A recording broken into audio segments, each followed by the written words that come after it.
At this time, we'll call to order the regular City Council meeting for October 14th, 2019. Please stand for the Pledge of Allegiance. I pledge allegiance to the flag of the United States of America and to the republic for which it stands, one nation, under God, indivisible, with liberty and justice for all.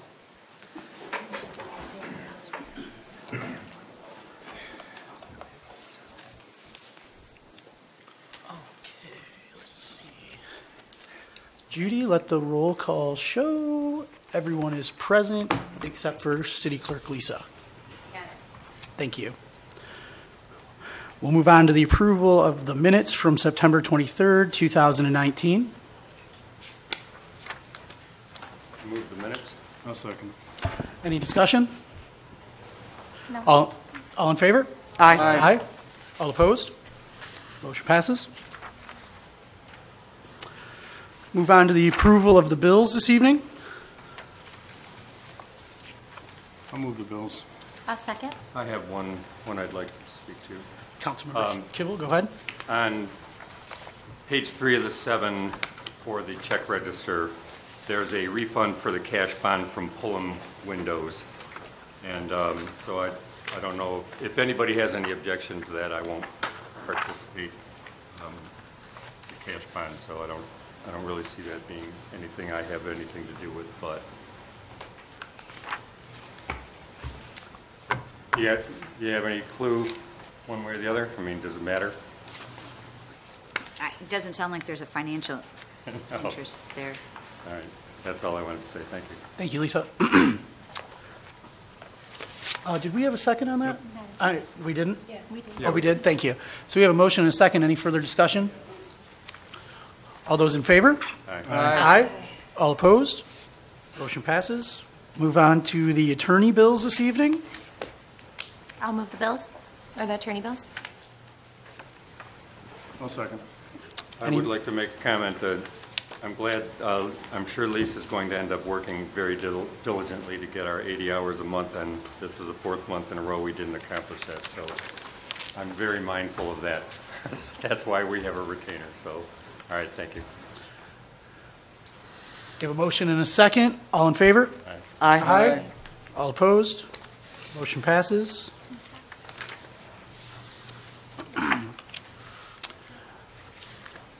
We'll move on to the approval of tonight's agenda. I move the agenda. I'll second. Any discussion? All in favor? Aye. Aye. All opposed? Motion passes. We're going to do something a little new here tonight on the consent agenda. Going forward, I will be sure to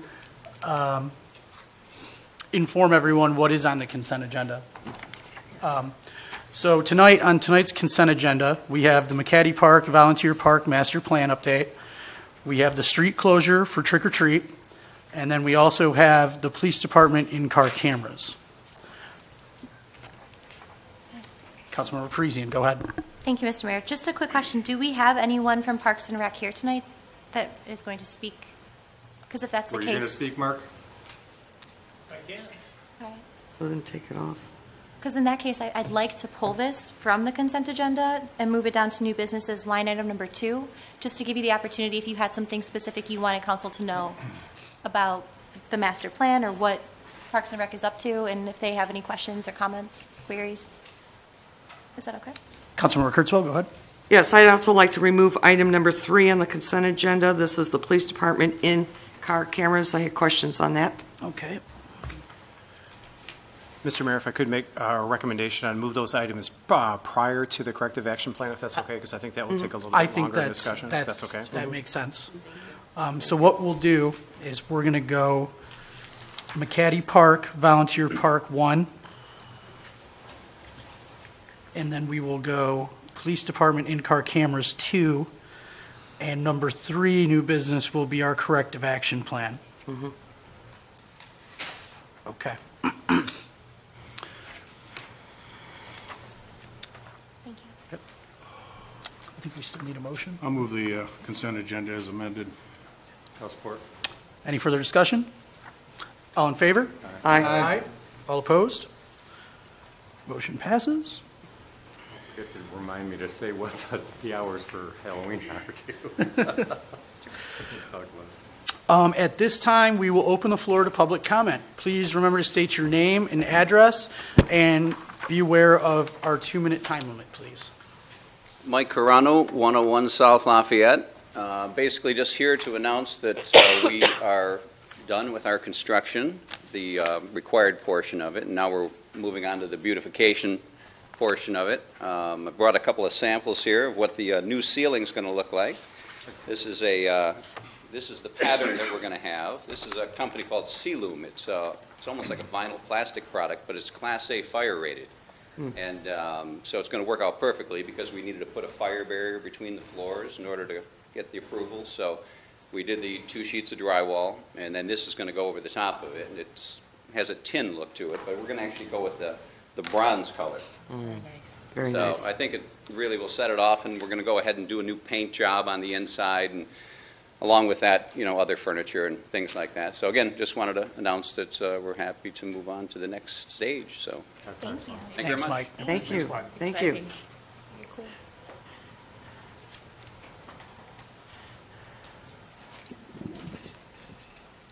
Hi, Judy Keeling, 62180 Arlington Circle. Seeing you put Parks and Rec on the agenda, I'm just asking about the wheelchair swing again, if he could update us on the wheelchair swing. Thank you. Thank you.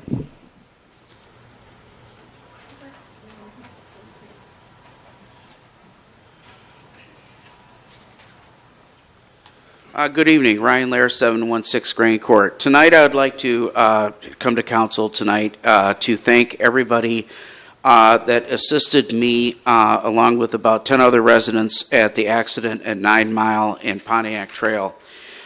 We all worked together to deal with a possible fuel leak. I don't know if it ended up being a fuel leak or not, but we treated it as such, and we got everybody out of the vehicles, and all pedestrians were safe and nobody was hurt. And the cooperation between the South Lyon Police Department, Fire Department, South Lyon Fire, HVA, Lyon Township, Oakland County Sheriff, excellent response times, and it goes to show the community aid and the definitely the mutual aid that we have with the different departments. It was absolutely amazing to see the response time, and everybody was very grateful for our help. I'd also like to thank a gentleman named Carl, not Mr. Richards, of course, but he works at Bush's, and he came and found me in the grocery store and to tell me that they had refilled the jalapeno poppers for the Red Wings game opening night. So I wanted to thank him for his due diligence for finding me in the grocery store to tell me that they had refilled them and that I could come back and get a bigger choice. So with that, have a great evening, gentlemen. Thank you. Thank you.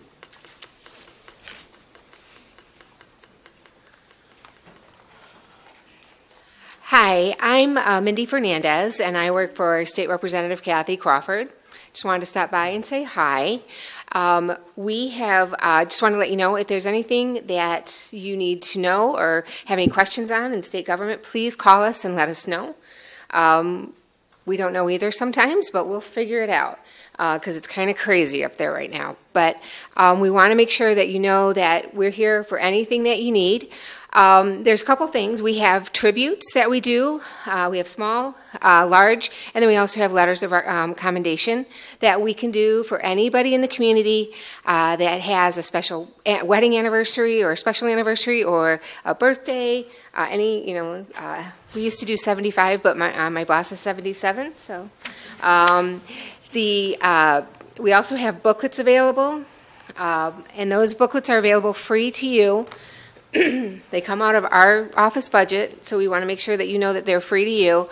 And there are all kinds of booklets, and there's booklets. My favorite is on Michigan and the Civil War, but we also have pure Michigan information. We have books for seniors. We have bit books for children services. We have coloring books on recycling, how the legislative process works, those kind of things. So those all are available free to you if you'd like to give them out at your church meetings or your homeowners association meetings, anything like that. They are available. You just have to give us a call. I'm going to leave a couple cards up here for everybody. Please, if there's anything that we can do, please give us our office a call. We'd love to help. Thanks. Thank you, Mindy. Can I just ask one question regarding that information? Is there some list that's represented on your site of what the volumes Yeah, we are? can get that to you. It's available on the Capitol website, and I will get that all out to all the members and the city manager's office. But if you go to the libraries, we usually keep it pretty well stocked. We haven't been there in the last couple of weeks, but I have to go back and restock. But anything, you go in the library and they have that panel of books, and they all say, like, have the sticker from Senator Runstead or Representative Kathy. Those are all available to you for free. And if you need more than a couple, just give our office a call and we'll get those out to you. Thank you. Okay? Thank you. Thank you, Mindy.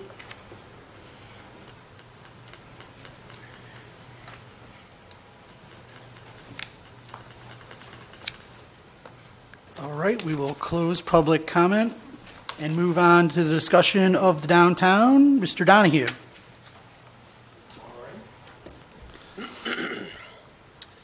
Well, a couple extended comments other than the report that you get regularly from Paul.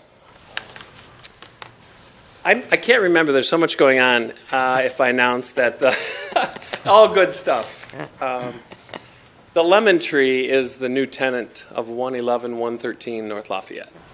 And they'll be able to expand. She hopes to open, if all goes well, by Thanksgiving. Oh, my gosh. So that she can be open on Small Business Saturday, which we're going to celebrate again. Oh, wow. So let's all keep our fingers crossed for Annie Butchtrup that she can get the Lemon Tree open. It's exciting. Continuing plans for the December holiday events, including the Cool Yule, December 6th and 7th. Those details will be coming up in the next week. We'll finally have a schedule of events during those 2 days. The new event, South Lyon Eve, December 31st, right next to the tree.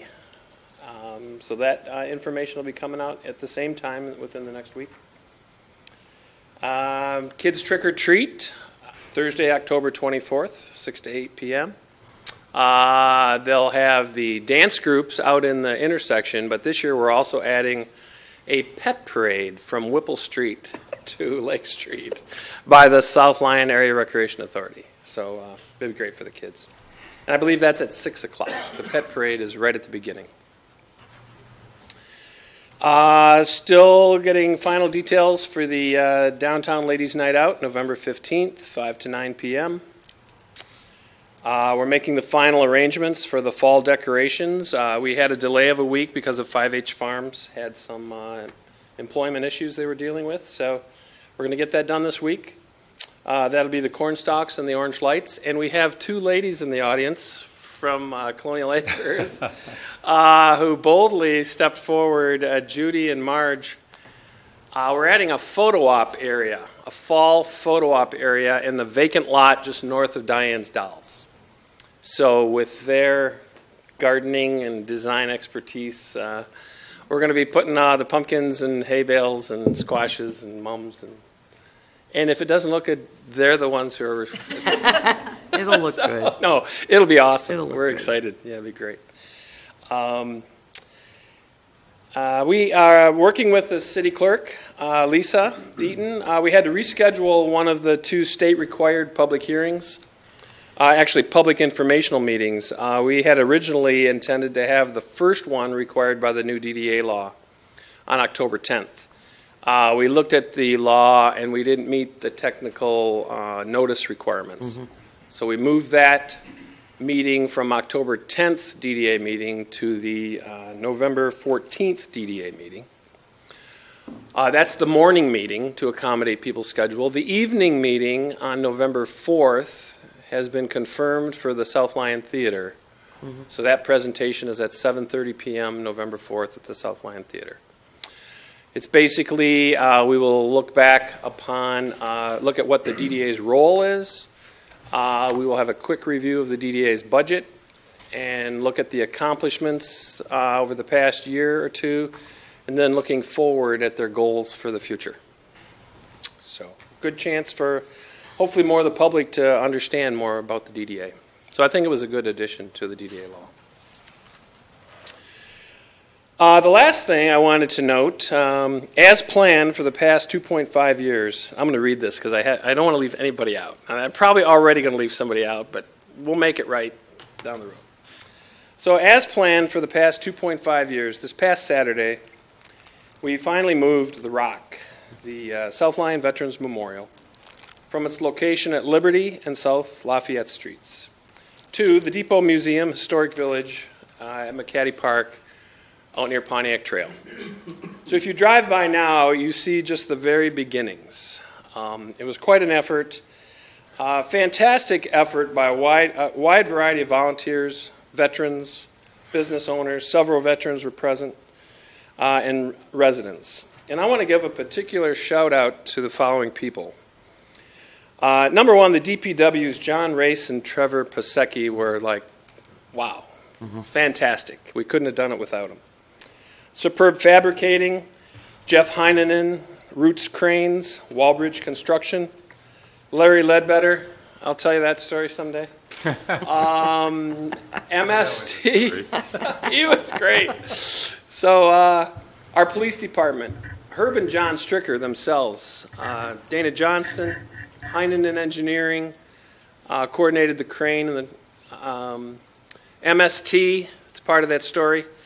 Glenn Kivel, Phil Weipert, and many more behind the scenes who were influential in making this first phase happen. And a complete list of anyone that has touched this through an approval, either by council as an organization or individuals, planning commission, historical commission. All those people will be recognized at the dedication ceremony on Sunday, November 10th, 1:30 p.m. The traditional ceremony on the actual Veterans Day, which is the following day, Monday, November 11th, that traditional ceremony will still take place. I think that's at 11 o'clock on Veterans Day. So we'll have a program and more details in the next few days now that we know that we can actually have it because it's moved.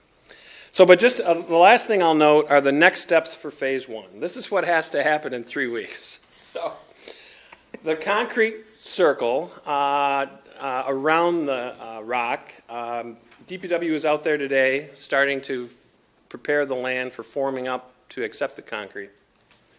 So that concrete will be brought in either Friday or next Monday, donated entirely by Hornet Concrete. Then the flags will be installed, all the brand new flag poles, with the tall flagpole directly behind the rock at the center. 5 poles for each of the branches of the military service. Landscaping surrounding the circle by Monroe Landscaping, all donated. And so it should be, I think we'll all just keep our fingers crossed that we have good weather, and it looks like we have good weather to get this accomplished in 3 weeks. The last thing, available at the dedication ceremony, we will have a donor catalog for future items to be added. And that donor catalog for future items, which we're modeling off the War Dogs donor catalog, because these things don't happen overnight. There are several other things we'd like to add. So benches, arches, other signage, that donor catalog will be available for additional sponsors. And that's all I have. Councilmember Kurtzwell, go ahead. Yeah, I just wanted to thank you for your report. You're very, very successful at what you do, and the city is benefiting from your incredible commitment to the city. So I just want to get that out there, really. My issue is I just wanted to talk very briefly about the DDA. I have been contacted by a lot of residents that are in Trotters Point and Carriage Trace, and their concern on the north end, of course, has been the Irwin Orchards development because of the traffic implication on Pontiac Trail. So I've been staying on top of it, was at the meeting, the last meeting over in Lyon Township. Had an opportunity to speak with some of the Board of Trustees over there just regarding concerns about the traffic impact on Pontiac Trail. I also had an opportunity to chat a little bit about the village that they are proposing to go in there, which I think you probably know about. So the only thing that I can say at this point is that as the DDA downtown catches up in time, and that's what they're doing, is catching up, is I can't express the urgency in doing that. Because as these, larger developers begin to develop land around our DDA, there is the possibility that these mini little villages potentially that will compete with our downtown. So the sooner we get established, the sooner our DDA gets a consumer base developed and a loyalty following them, I think the better off we're going to be. Because they can sit there and deny it all they want. But the bottom line is there'll be a lawsuit, and there'll be a consent judgment, and there'll be a development. So when that happens in the timeline, I don't know. But I, again, can only urge those individuals that are in the downtown to get those investments, get your consumer base lined up, and do it, because competition is moving in. And so that is just my observation. So I think you probably already know that, but I do want to bring that up. Sure. And I was a little bit surprised to hear that it was going to have restaurants, that it was going to be as extensive as, as it is. So, and retail shops are going to be in there. So hopefully we'll have a good established retail environment in the downtown and DDA. Whatever I can do to assist, sure. I'm always there. But this is just, I'm reading the tea leaves. So. Sure. There's a great Motown song called The Real Thing. Yeah. And our downtown is the real thing. You're right. We have the historic core, and we'll always face competition. And I think, and we do have to be vigilant. Mm-hmm. But I know that when I worked for Oakland County, Rochester's downtown was suffering. And they decided they were going to embrace the downtown, finally. Incredible growth. And in spite of millions of square footage of additional retail, Rochester downtown is one of the gems. Mm-hmm. And we're joining that club of one of the gems. And so we have to, the burden will be on us, as you say. The DDA has to continue to do its job. And we have to see a city council as committed to the downtown. Because, yes, we could fall back. Mm-hmm. We could. So I think that we have the right DDA. We have the right attitude. We're following the Main Street program. And we can be very successful in spite of what we're facing, as long as we keep our nose to the grindstone and follow the Main Street program. Mm-hmm. But hard work. Councilor Walton? Thank you. Bob, I just want to thank you for your thorough report on the Veterans Rec. I know it's been a big topic here in town. Many people have different views on it, but I think it's very exciting. I love what we're doing. I love that we're giving them bigger space. We're giving them more attention. And I just think it's very important for our veterans to have that rather than just a little teeny tiny corner. So I just want to thank you and all the sponsors that are working really hard behind the scenes to get this done. Thank you. I think what we've learned in this whole process is that the city's Veterans Memorial represents all veterans. Mm-hmm. Mm-hmm. And I know that it's the American Legion, it's the VFW, we don't have a Disabled American Veterans chapter here, but many of our residents belong to the Milford chapter. Mm-hmm. And also there are a lot of citizens, veterans that are not members of any of those organizations. So I think, as our previous city attorney said, this monument represents all veterans. Yes, mm-hmm. It's very important. Thank you.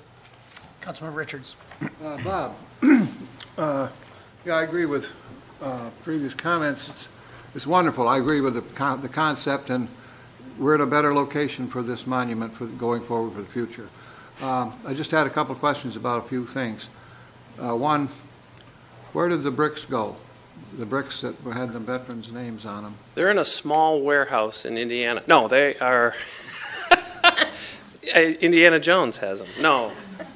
They are on pallets, shrink-wrapped and cardboard covered, and they'll be transferred down next week and reinstalled. Okay.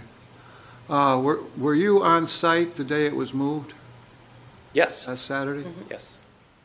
Okay. Did the tube mill Grove machine do the work, or did the Heinen? No, the tube mill supplied the chains. Oh, the chain? The quick aside, the original estimate was that the stone weighed 4.5 ton. In fact, it weighed 9 ton. And so the strapping that we had all broke. And so we thought the deal was over. And so Larry Ledbetter, part of the story, MST connection, Larry and MST pulled through and we moved it with the chain. Great, great. I'll just let you know, where you put it is virgin ground. There's never been anything there. Where it was, there's been a gas station and some other buildings way back, okay? You know, and I think it'll be a wonderful asset for the future where it is. Thank you. Thank you. It's a real team effort. Councilmember Parisian? God bless you. Thank you, Mr. Bob. I have two things for you. The first one is marketing for the Cool Yule and the new event, the South Lyon Eve. Yes. So we have the Cool Yule every year, but for South Lyon Eve, what are we doing to push the event, to market it? Okay, those details will be out this coming week. Okay. And the Ladies' Night Out banner will be Monday after Ladies' Night. That gets turned into the banner, which is for both the Cool Yule and the South Lyon Eve. Awesome. On the same banner. Window posters will hit within a week to 10 days. What about Facebook? Flyers and Facebook. Okay, so Facebook. The event, it's a partnership much like Pumpkin Fest. And so the 501c3 that is taking the lead, now I'm talking about the South Lyon Eve now. Okay. But they will start that publication on Facebook as well. Awesome, because my only concern is that with it being a new event, to get as many people out there and to spread the word as quickly as possible, Facebook, social media, anything like that will be helpful. But I thought the banner that's in front of Jeff's building was really helpful already, because so many people are seeing it and asking questions. So if we can, like you said, that was going to be my next question to you, was do we have enough in the budget for a banner to put downtown? We, yes, the DDA has budgeted for the banner. Awesome. For Cool Yule. Awesome. And Cool Yule / because it's the same price. So we're going to put both events on there. What about collaborating with Channel 19? We would love to. I mean, quite frankly, we hadn't even had time to think about it, but we're welcome, open to it. That's a great suggestion, and we'll do it. Great way to spread the word. Okay. Well, let me know if you need anything on council's end, because if we need to reach out to the Cable Commission, I'm sure we can help as well. But spread the word to get that event going, because that would be really cool. The second thing I wanted to ask you was about the surveys. I saw an update in your report. Do you have a status update as to the future date once the data is compiled? So have we met with Ms. King? We communicated with Amber King this past week, Paul and Amber, and we confirmed that there have been 22 responses by the deadline. And so the compiling the data is the next step, and we're setting a meeting to do that. Awesome. Thank you. Question? I'll come back to you after Councilmember Kibble. Councilmember Kibble, go ahead. I just wanted to kind of bookend the discussion about the buildings downtown, and that the cool part about the activity level that's going on right now is we've got people kind of stacking up, waiting for plants to be able to put their operation in. So as soon as Lyon's buildings became available, they got grabbed up really quickly. People that were capable of making the modifications that were necessary to put them online with plans for the activities that would be conducted in those buildings to be something commensurate with the needs that we have downtown. So it's a simple matter of we got to make sure that every building is utilized to its maximum potential that we can weigh in on, and we're going to be fine. We've got people that want to be here. We just need to we need to try to push some of the people that are sort of still on the periphery, the stuff behind Providence and places like that, where somebody might end up grabbing that property up, building a site to house their own enterprise, and we'll be fine. So. I think, if I may? Yep.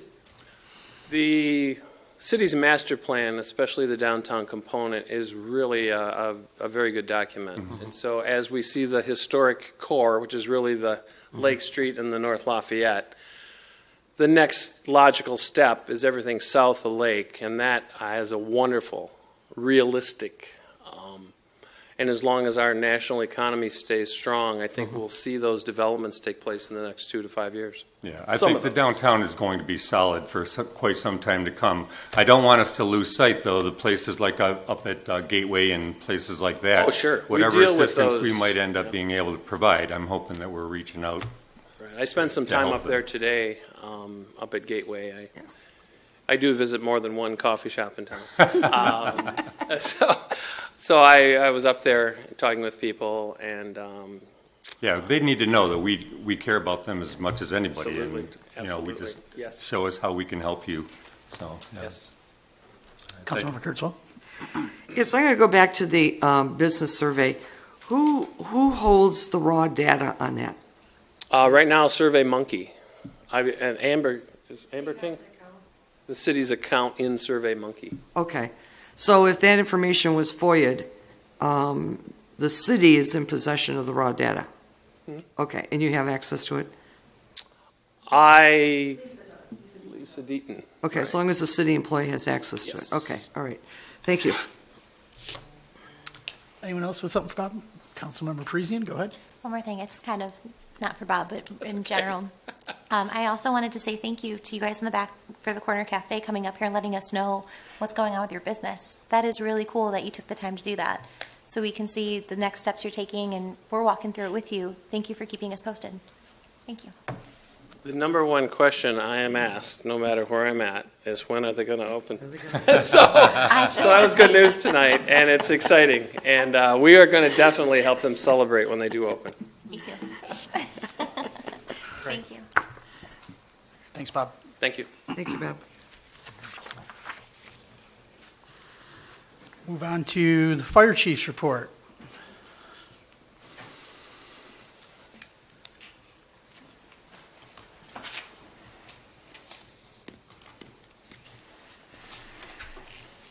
Good evening. A couple things, some good news. We received some grant money today for the thermal imaging camera. Excellent. And I also received word that the grant that I wrote for some body armor for the firefighters is probably going to be approved. So I'll hear that in 2 weeks. So that was pretty exciting. Bad news is we crashed an overhead door last week, and we're going to have to do an insurance claim on that. So unfortunately, the ladder truck is now parked at the wastewater treatment plant. It's been very tricky without a mechanic in the city. We've been trying to do our own repairs. But it's working out. Doug Barney's been really helpful, and I'm really grateful to him for allowing me to store it out there. We've been extremely busy. I'm so proud of my crews. We spent 4 hours today in Green Oak for a large fire. They had a hotel catch on fire in Howell. Long story short, everybody ended up there. We ended up going to Green Oak. We've been extremely busy. And then lastly, very proud, Cindy Conrad, our sergeant, received a letter from the state of Michigan. She's now been accepted as an instructor. So she can teach firefighter 1 and 2 and EMT. Wow. They did, state of Michigan implemented Public Act 291, which has a huge effect on all firefighters. Matter of fact, I would encourage political people like you to vote against it, encourage the state of Michigan to slow down, but it's not going to happen. They're going to mandate that we all have continuing education. I think it's going to be extremely hard on a paid-on-call fire department. Good news is we got Cindy, so now I don't have to hire. Cindy will save the city thousands of dollars. I'm going to need to get 36 hours per firefighter every 3 years. Luckily, with her, she'll be able to teach it, get it documented. It's a huge deal for us. I'm very proud of her. I tried to get her to come here today, but she fought me on it. So, so if you see her in the street, please thank her. She's so good to the city, and I'm very proud of her. So, any questions? Oh, the Jaws is going to be here tomorrow. Oh, excellent. Yes, I forgot about that. So, that's helpful. Councilmember Parisian. Thanks, Mr. Mayor. Chief, did with the tragic event that just happened with the GFL worker in Green Oak? Yeah, I was there for an hour. Okay. We ended up getting moved up to Green Oak. I ended up at the scene.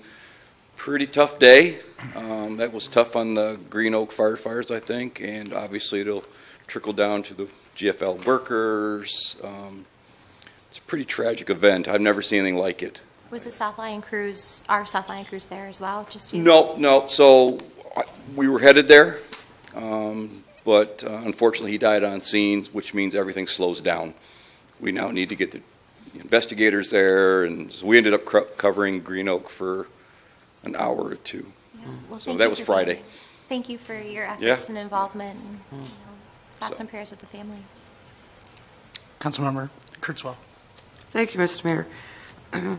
I think I like hearing these reports that you give, even though there's tragedy in them, because I think it's a constant reminder of how important our first responders are to our community.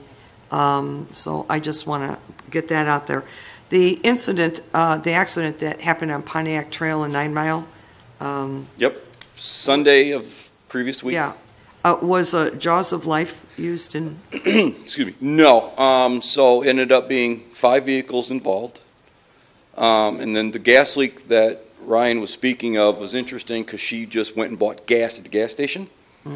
And Officer Walton arrived first, smelled it, and what had happened was it spilled over. So it filled her car full of gas. Officer Walton smartly pulled it out, took it out, lifted it up, got it out of the car. I think we checked out 4 people that were checked by EMS to see if they wanted ambulances, which they did not. I think 3 or 4 cars were towed away, so they're probably totaled. And then 2 were not. That's an interesting intersection because from like the left turn lane west of the city, from the west turn lane east is Lyon Township. So that's how we all kind of got there. Worked out pretty good because they helped us with the traffic. It was all in the city, but it was great to have their help. And the sheriff was there, and South Lyon Police Department, and there's a lot of good people. I think Ryan was right. We had a lot of people come up and help, and it was pretty chaotic. It was busy Sunday afternoon, and pretty hectic for a little bit. The other question I want to ask, I just want to make sure I understand, it's Public Act 291 that you have an issue with? Yeah, so they passed this Public Act 291, and I don't have it in front of me. If you did some research, they're really putting some strains on the paid on-call / volunteer firefighters. It's for all firefighters. And what they're saying is, and as a whole I believe in it, that we need to continue education. The theory is you could get trained in 1970 and never be trained again. So the thought process is we're going to make sure, like an EMT license, you have to have continuing education. But now they're putting on more tests. So if you wanted to become a chief, I would have to take X amount of classes and have a test. A captain would have more classes and tests. And I'm concerned that for a paid on-call department that meets Tuesday nights once a week, that how are we going to meet some of these? And a lot of people like myself, paid on-call chiefs, are wondering, are we going to be able to do this? Is this going to be an undue burden on our firefighters? Cindy getting promoted, I think, makes this doable. But I don't know how long Cindy, does she want to do this forever? I don't know. It's interesting. So there's been a lot of town hall meetings that the fire marshal's having, and people like me are going and saying, and he believes it's needed. It's with the Public Act passed, and it's just a struggle that keeps me up at night. Well, you have here a representative from Kathy Crawford's office, and she's a state legislature. I can put a phone call into Jim Runstead. He's a state senator for our area, and just express your concerns. But you might want to sit down, have coffee with these individuals, and let them know, because sometimes when legislation gets passed, you don't always have a common sense understanding of what the impact of it is after the legislation, is out there. And so probably what these legislatures need to hear is the common persons, talking about it and saying, look, you don't understand the collateral damage that you're doing to what happens now if the paid on-call fire officers and employees are not able to get this training. What does that mean? Explain. Exactly. Does that mean they can no longer, does that mean they can no longer serve? What are the consequences of non-compliance with Public Act 291? So what we found is this was passed last year, March, and they realized that we have to figure out the rules. They wanted to implement it October 1st of this year. Well, that didn't happen because we are having these internal debates among the firefighters, fire chiefs, state representatives, like how have we, the UP of Michigan is where those people are really screaming, where they meet once a month, and it's like Sunday mornings. How are we going to be 30, CE credits for an EMT, 36 now for a firefighter? So that's what we're all saying, let's just, we have to figure something out. So I'm hoping that these town hall meetings, they're hearing us. We're not against it, we're just questioning how it's just a big burden, I think, for the volunteer and the paid on call. I think the full-time will easily beat this. We meet Tuesday nights. So now am I going to have to do it Thursday nights and Tuesdays? That puts a burden on my budget, these people's time.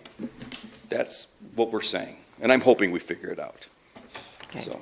Thank you for that explanation. This is important, very important. Thank you. Councilmember Kivel, go ahead.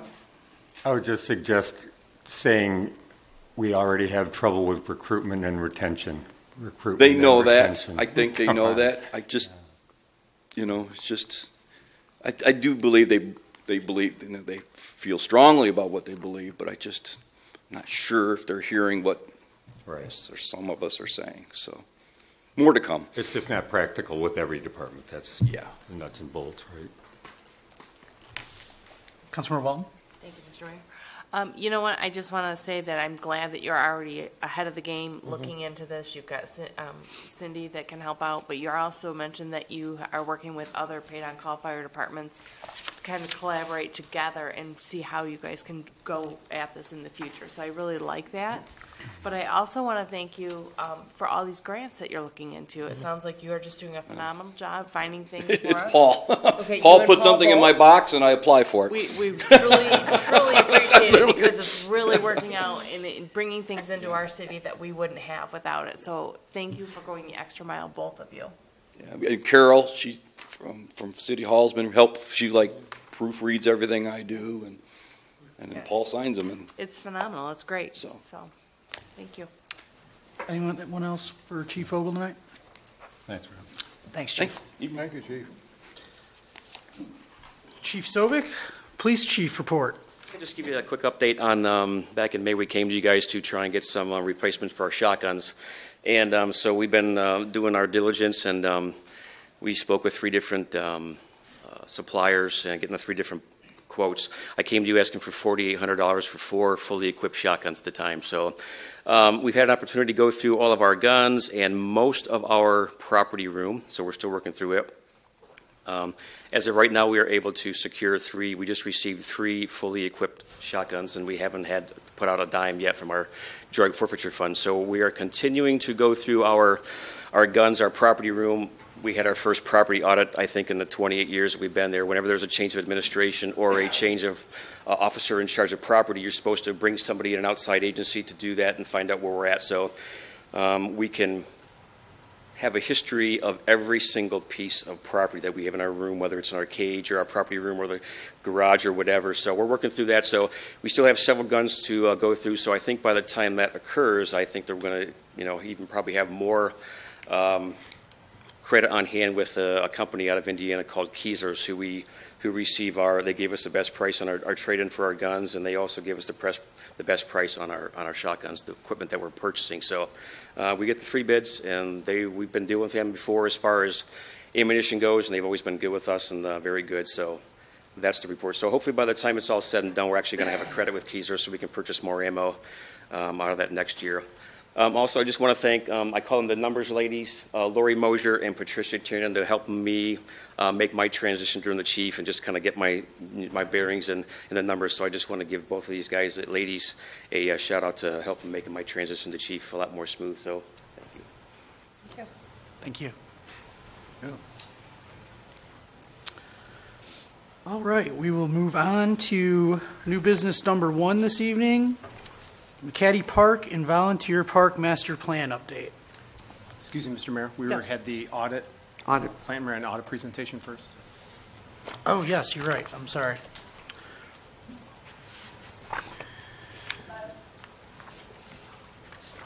So yeah, you're going to kick that off, Yes. right?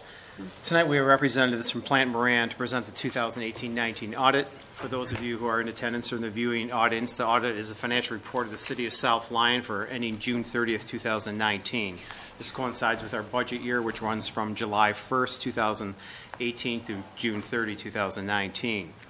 The auditors are here to describe the financial position of the city as of June 30th, 2019. They're going to be outlining graphs and revenues and expenditures, fund balances for all our funds, and recommendations to ensure fiscal responsibility of our tax dollars is maintained. Some of the recommendations outlined by Plant Moran were already instituted at the beginning of this budget year, and others are being initiated with assistance of recently hired staff and consultants. In the upcoming months, the auditors will be working with staff performing a water and sewer rate analysis, which will be coupled with a review of our water and sewer systems and the development of our capital improvement plan, and to develop a proper rate structure to ensure that we have a proper plan moving forward for citywide utility system improvements. The audit presented tonight already is available on our website and at City Hall, and will also be made available at the library. The next item after their presentation and the other 2 small items that were brought down into new business will be the discussion of presentation of the corrective action plan, which outlines our plan moving forward for funding other post-employment benefits for city employees. The audit outlines some of those items pertaining to the CAP, and therefore the auditors and staff are going to be in attendance for this discussion in case there are questions pertaining to how it relates to the audit. I'm sorry we could not get this all completed for those visiting people or those individuals watching at home prior to the start of the Lions game, but now Doug and Spencer are here from Plant Moran to give the presentation of the audit. That's a lot of pressure to get done before halftime, huh? Thank you, City Manager Zelnick. Good evening, and thanks for having us tonight. My name is Doug Bohr. I'm the audit partner that works on the service team that works with the City of South Lyon, and very excited to be part of that team. I have with me tonight Spencer Tao. You may recognize Spencer. He's been working on South Lyon for a number of years now. He's a key person on the engagement and is part of the relationship, and I really enjoy working with Spencer, and he does a terrific job. Before we get started on the actual presentation, I just want to take a minute to thank the city staff that helped out with this year's audit engagement. The city department heads and many employees within the departments are part of the audit process, and I'll talk a little bit about the process in a minute. I'd like to personally thank, and Spencer as well, would like to personally thank City Manager Zelnick, City Clerk Treasurer Deaton, she's not here tonight, the Finance and Benefits Administrator, which is always a long title for me to say, Patricia Turnen, so thank you for your help. And then I heard a shout out for Lori Moser. I'd like to give one as well. I did see Lori was sitting in the back. She helped out on the front end too, so thank you, Lori. Tonight's presentation is really a conclusion of a longer process. We actually began the planning and risk assessments back in really April and May, prior to the city's fiscal year end. And throughout the year, we're in communication with the city each month, really to find out what's going on at the city, what's changed, is there any assistance needed with respect to the financial reporting and accounting. So it's really a process. It's just not a point in time that we're out here doing the audit. After the initial planning happens, we do actually sit down and meet with the mayor to go through some risk assessment with him, find out a little bit more about what's going on at the city, get a better understanding of any concerns he may have that may impact the audit. And then from there, we actually send out a communication to the rest of the council members. And that communication really lays out the risks that we've identified in each year's particular audit, how we're going to approach addressing those risks, what our responsibilities are with respect to the audit process, and also what the council and city management's responsibilities are with respect to the audit. So that's kind of the front-end communication. Tonight, in your package, there's really 3 deliverables that we're going to talk about. So there's the financial statement audit itself, which is probably the thickest package that's on here. There's a letter to the mayor and city council members, and that's kind of the back-end communication from the front-end communication that I just mentioned. That's the one with the signatures on the page. You can see the very legible signature, which is mine, and then you can see Spencer's signature right underneath that, and I call him Dr. Tawa based on his signature. And lastly, there's a graph package, a PowerPoint package. It really is what we're going to use to talk through a number of the financial matters that we want to convey tonight, as well as some of the items that are in the letter. So what I would ask is, as we go along, if you could, is if you'd like to ask questions as we go along, that'd be perfectly fine. We can address any questions at the end as well. And from there, I'm going to hand it off to Spencer, and we'll start with the PowerPoint. Thank you.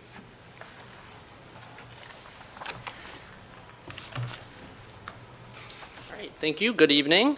As Doug said, we put a PowerPoint presentation together for you. So as in the past, we have financial graphs to summarize the financial statements. And then this year, a little bit different than we've done in the past, is the end of audit letter. We have summarized it in a PowerPoint presentation too, highlighting some of the key items that we want to discuss. And as Doug mentioned, any questions throughout the presentation, feel free to interrupt me at any point. So before I get started in discussing some of our graphs, I do want to point out one item. So on the financial statements, there are 2 pages that are the independent auditor's report. And those are the only pages that are Plant Moran's. That's our audit opinion on your financial statements. That is why we are hired by you to audit the financial statements that management puts together.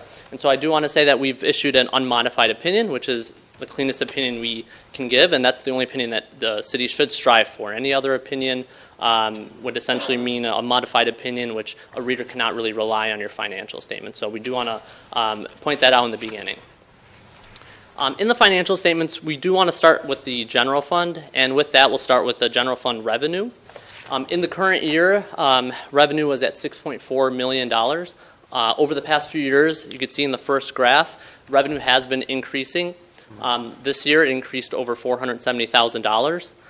All categories we have listed there increased slightly. One of the biggest increases was property taxes, which is the city's largest source of revenue. That's at $4.2 million this year. Part of the increase related to taxable values increasing, as well as the millage rate also increasing as well. One of the other large increases was fines, fees, and others, and this related to more permit fee revenue that the city collected during the course of the year. On the flip side, we'll move to expenditures, and this year, general fund expenditures were $5.7 million. Over the past few years, expenditures had been going down. This year, there was an uptick in expenditures. One of the reasons for the expenditures was more capital improvements or capital expenditures, such as a police vehicle being purchased. Wages and some of the fringe benefits also increased, as well as contributions to the pension plan. Even with the increase in expenditures, the city's general fund revenue exceeded the general fund expenditures by $670,000. So the city was able to add $670,000 to its general fund fund balance. Looking at the graph here, you could see in orange is the unassigned fund balance over the past few years. So from 2015 to 2017, you were using up some of the fund balance. In essence, your expenditures exceeded your revenue. Past 2 years, you've been able to revenues have been able to exceed expenditures, and you've been able to add to fund balance. Currently, unassigned fund balance is $3.6 million. And in this graph, we've also compared that to your annual expenditures, which are in green. So comparing this year's annual expenditures, 5.7 with the unassigned balance of 3.6, gives you about 62% of unassigned balance to expenditures, which a lot of communities like to look at. A lot of communities always ask us, well, what's a good percentage to have? You know, is 60 too high? Should we be at 10, 20%? The most important thing is to not look at that at one point in time, to look at it today.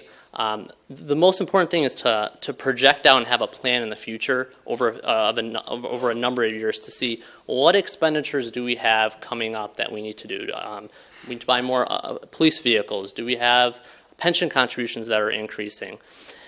Having that plan in place and seeing what future expenditures could be, and potentially too, any revenue changes. Are we expecting less revenue from the state? Are we expecting property taxes to decrease? Whatever it may be, but having that plan in place to project out what fund balance will be helps identify if today's balance of $3.6 million is sufficient for the city's operations.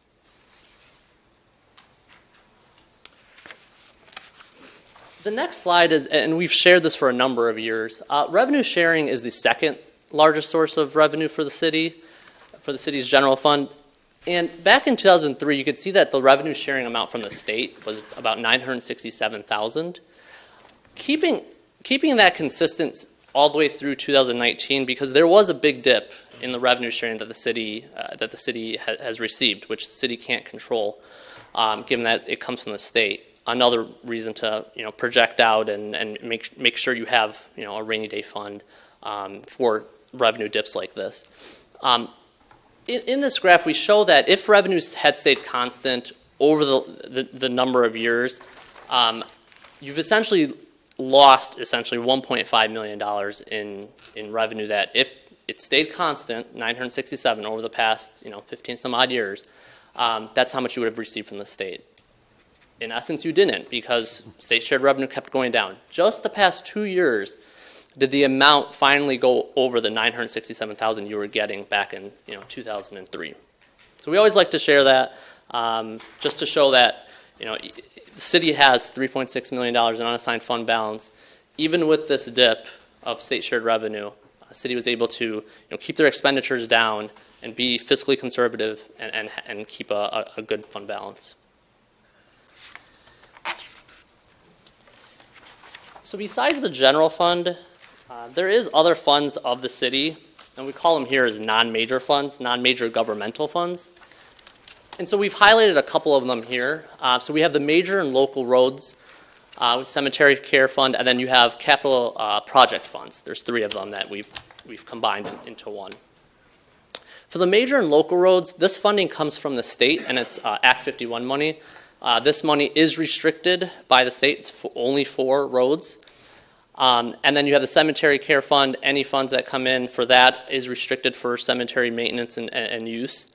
And then you have the capital projects fund, which the city has committed. And what committed means is it's almost like an internal restriction. And committed balance is something that the city's council has committed a number of years ago. It's saying that the capital projects funds will be committed for capital projects. Unlike the external restrictions of major and local roads where it comes from the state, you can't do anything about that. However, for capital projects funds, given that it's committed, only a formal act by the city council could uncommit some of those funds to not be used for capital projects. But we do want to point them out here. You have about $2.3 million in committed balance in those capital project funds, which is important when projecting out a capital improvement plan that Paul had talked about. Understanding that we have $2.3 million here for use. Is that sufficient enough to cover our projected and planned capital expenditures over the next 5 to 10 years? The last fund we'll talk about is water and sewer fund.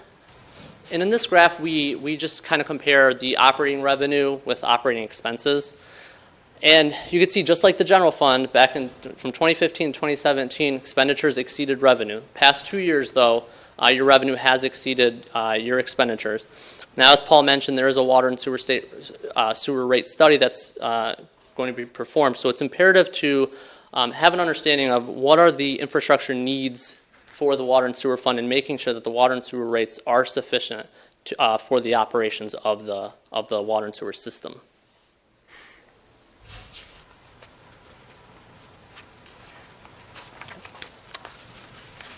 This slide is a government-wide perspective. So this brings in all of your funds, all your governmental funds, plus your business type, which would be your water and sewer fund, and includes all of your long-term assets, capital assets, as well as long-term liabilities and obligations, such as your net pension liability, OPEB liabilities, and any debt the city has. So at the very bottom, you can see the total net position for the city is $50 million.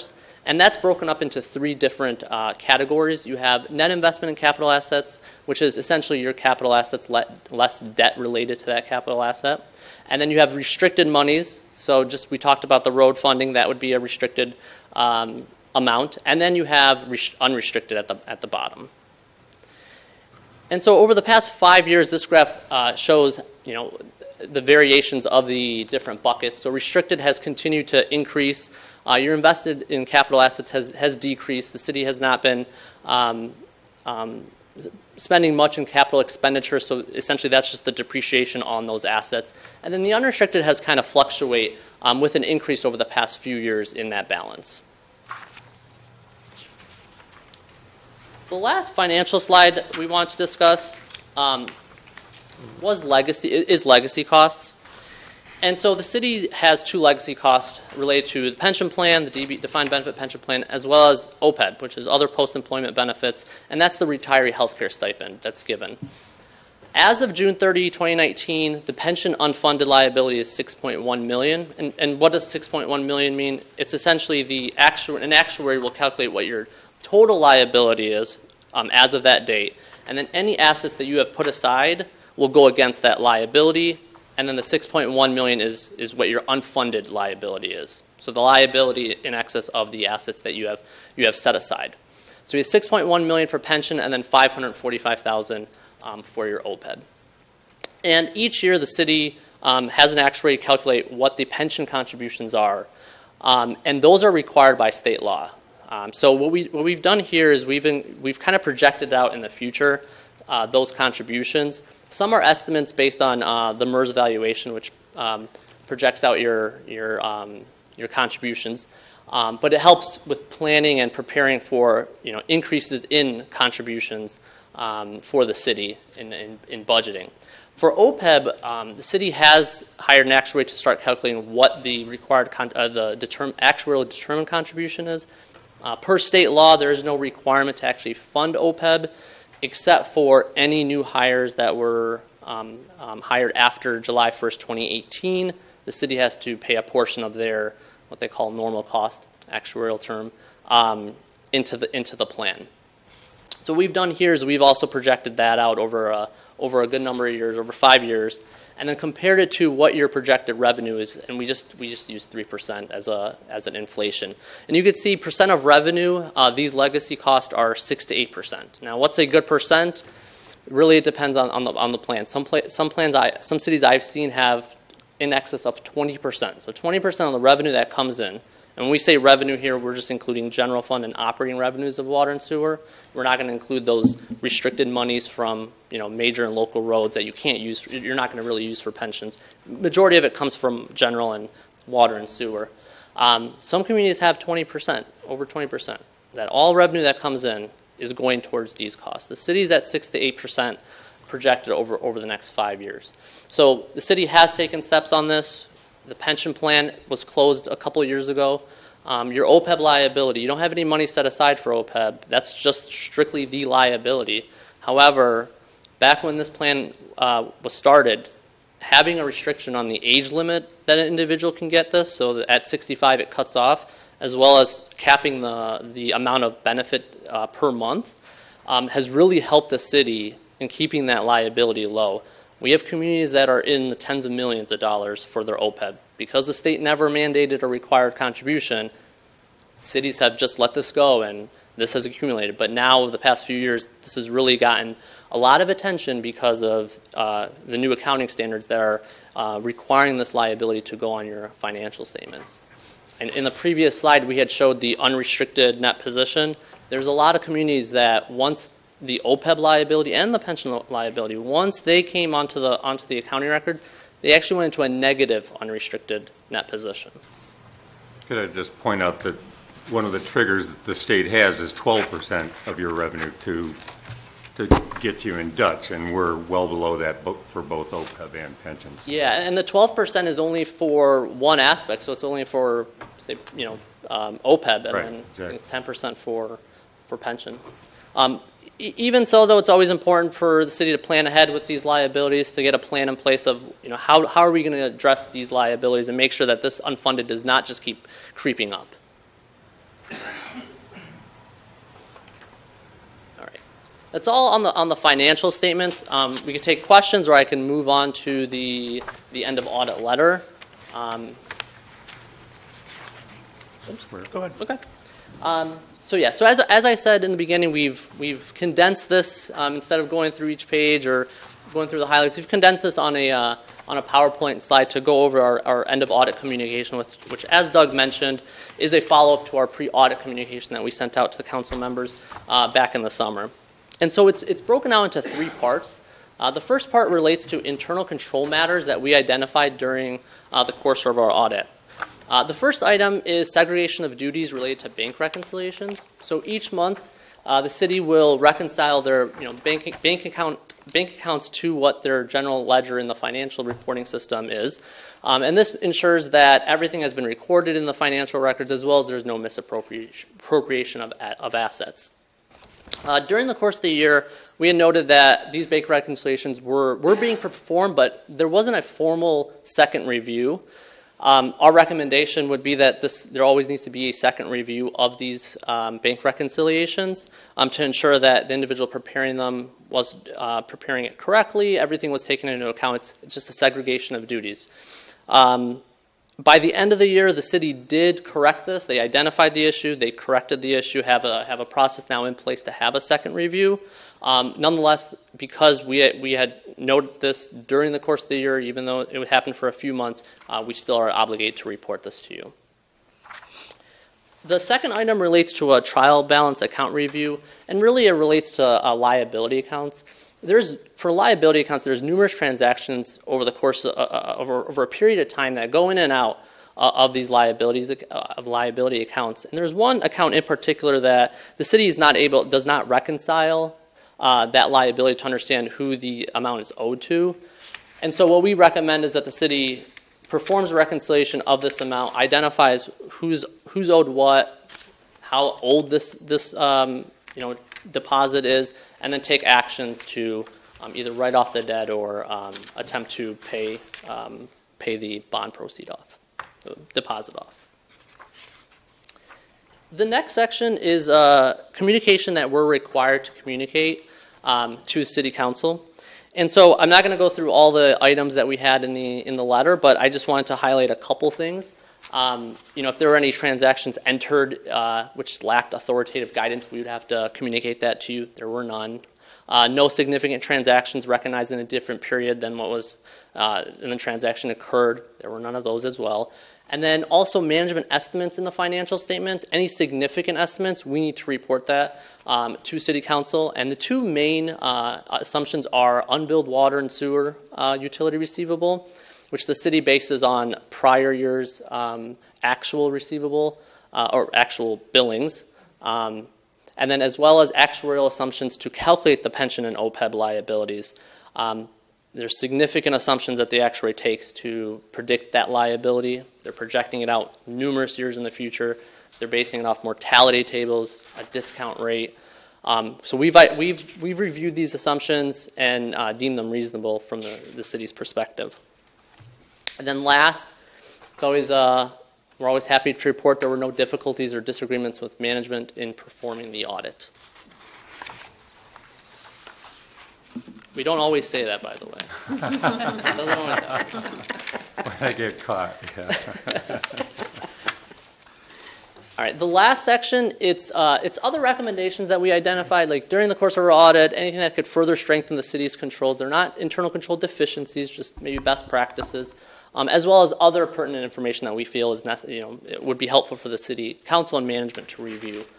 So I'm going to just kind of go through a couple of these today. So the wire transfer limits, the city is able to submit wire transfers. Really, the only wire transfers that currently takes place is really to Oakland County for tax collections. We recommend best practice would be to limit the amount of wire transfer amount in a given day or a given transaction. It's just the best practice to limit any potential misappropriation of assets. There were no, discrepancies or anything that we've identified. The only wires were to Oakland County. But again, just the best practice would be to limit the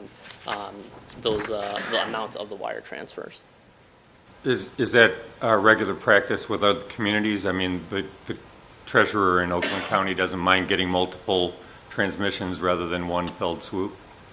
Yeah. No, it's what this really relates to is, I mean, every 2 weeks or whatnot, the tax remittances are sent to Oakland County depending on the time of year. It's really limiting the dollar amount of wire transfer you could send out. So right now there really isn't a limit, but do you really need a limit of do you really need to have no limit on these wires, or can you limit it to, say, $2 million?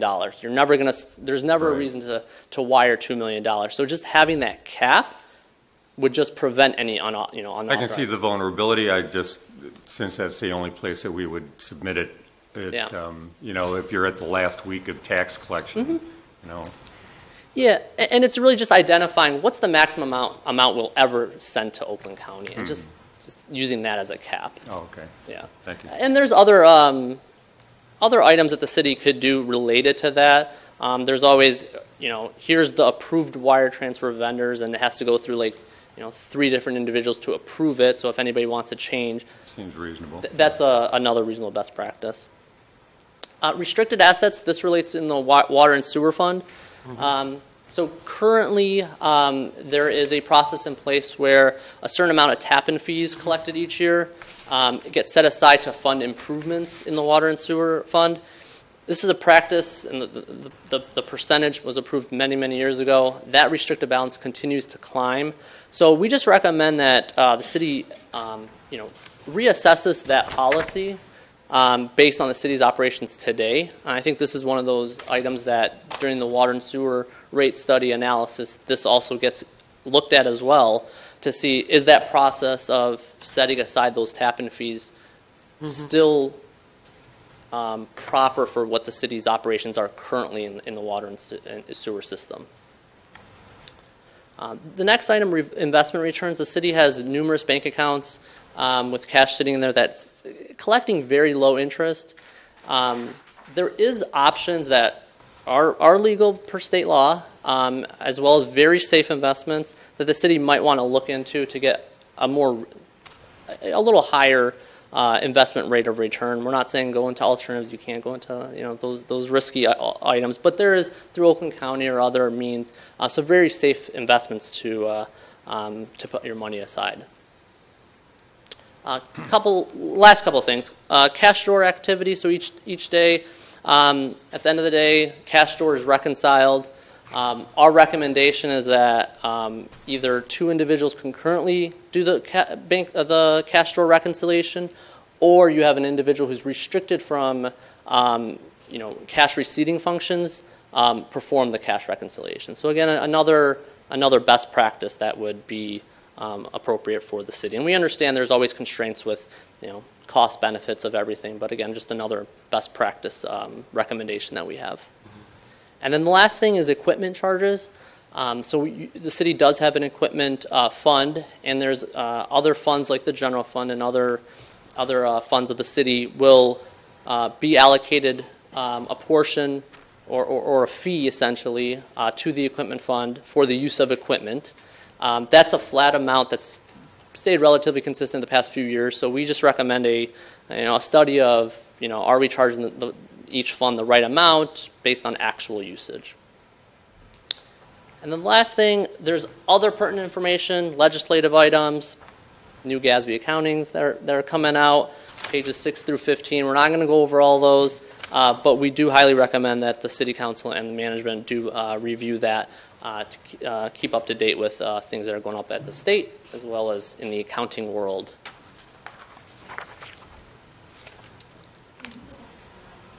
What's that? Oh, you want me to talk about the IT? So I skipped it on purpose, but I can go over it. No, but it's fine. The IT one is it just relates to having password controls in place. Just it's again a best practice just to further strengthen those password controls for the city's login and and accessing the software that's being used to record activity in the financial system. IT is a big item, a big discussion item lately with all the cybersecurity issues that are occurring. So password protection is one of those easy things that the city can change just to strengthen those controls.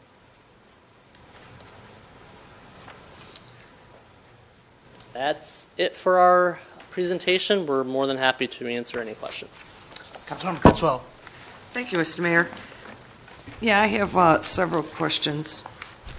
I'm going to start with the, it's on the wire transfer limits. I definitely agree with you. that is something that the city should have done several years ago. I think I've seen this in other audits also. So maybe this will be the year that we'll get a policy in place restricting the amount. I think what it is, and I think what I like so much about working with Plant Moran, or the city having Plant Moran as a vendor, is that you learn about best practices, and I think that's what is the key here. It doesn't matter whether or not, you know, we send X amount of money and we only do it once a year. The issue is, what is a best practice for managing taxpayer dollars? What are you doing to prevent the unforgivable? So I would encourage council to look at a good wire transfer policy. We can work with the city manager, or I don't know, maybe you have those already available. The restricted assets with respect to the water department, the tap-in fees, I raised this several years ago. That, first of all, I do want to say that I have yet to see that resolution. So you talk about the resolution that talks about how this money is being allocated. I have requested it several times. I have yet to see the actual copy of that resolution. I understand it was decades ago that it went in place. And it bothers me a little bit that there is a discrepancy in whatever that approved language is and what is presently being used, which tells me from a best practice standpoint if somebody has not been monitoring this very well, because now you have noticed the discrepancy when we should have noticed that discrepancy a while ago. So I want to thank you for your due diligence on that, and would encourage council to get an updated policy with respect to this tap-in revenue, and include with that policy the planning document in terms of how that revenue is going to be used. I think you brought up some really good points on that. The next one is on investment returns. I'm just curious. It's my understanding that municipalities are quite restricted in what they can invest in. So what are the options? I mean, you've got the Fed, you know, pushing interest rates down. I mean, who knows how long that's going to be.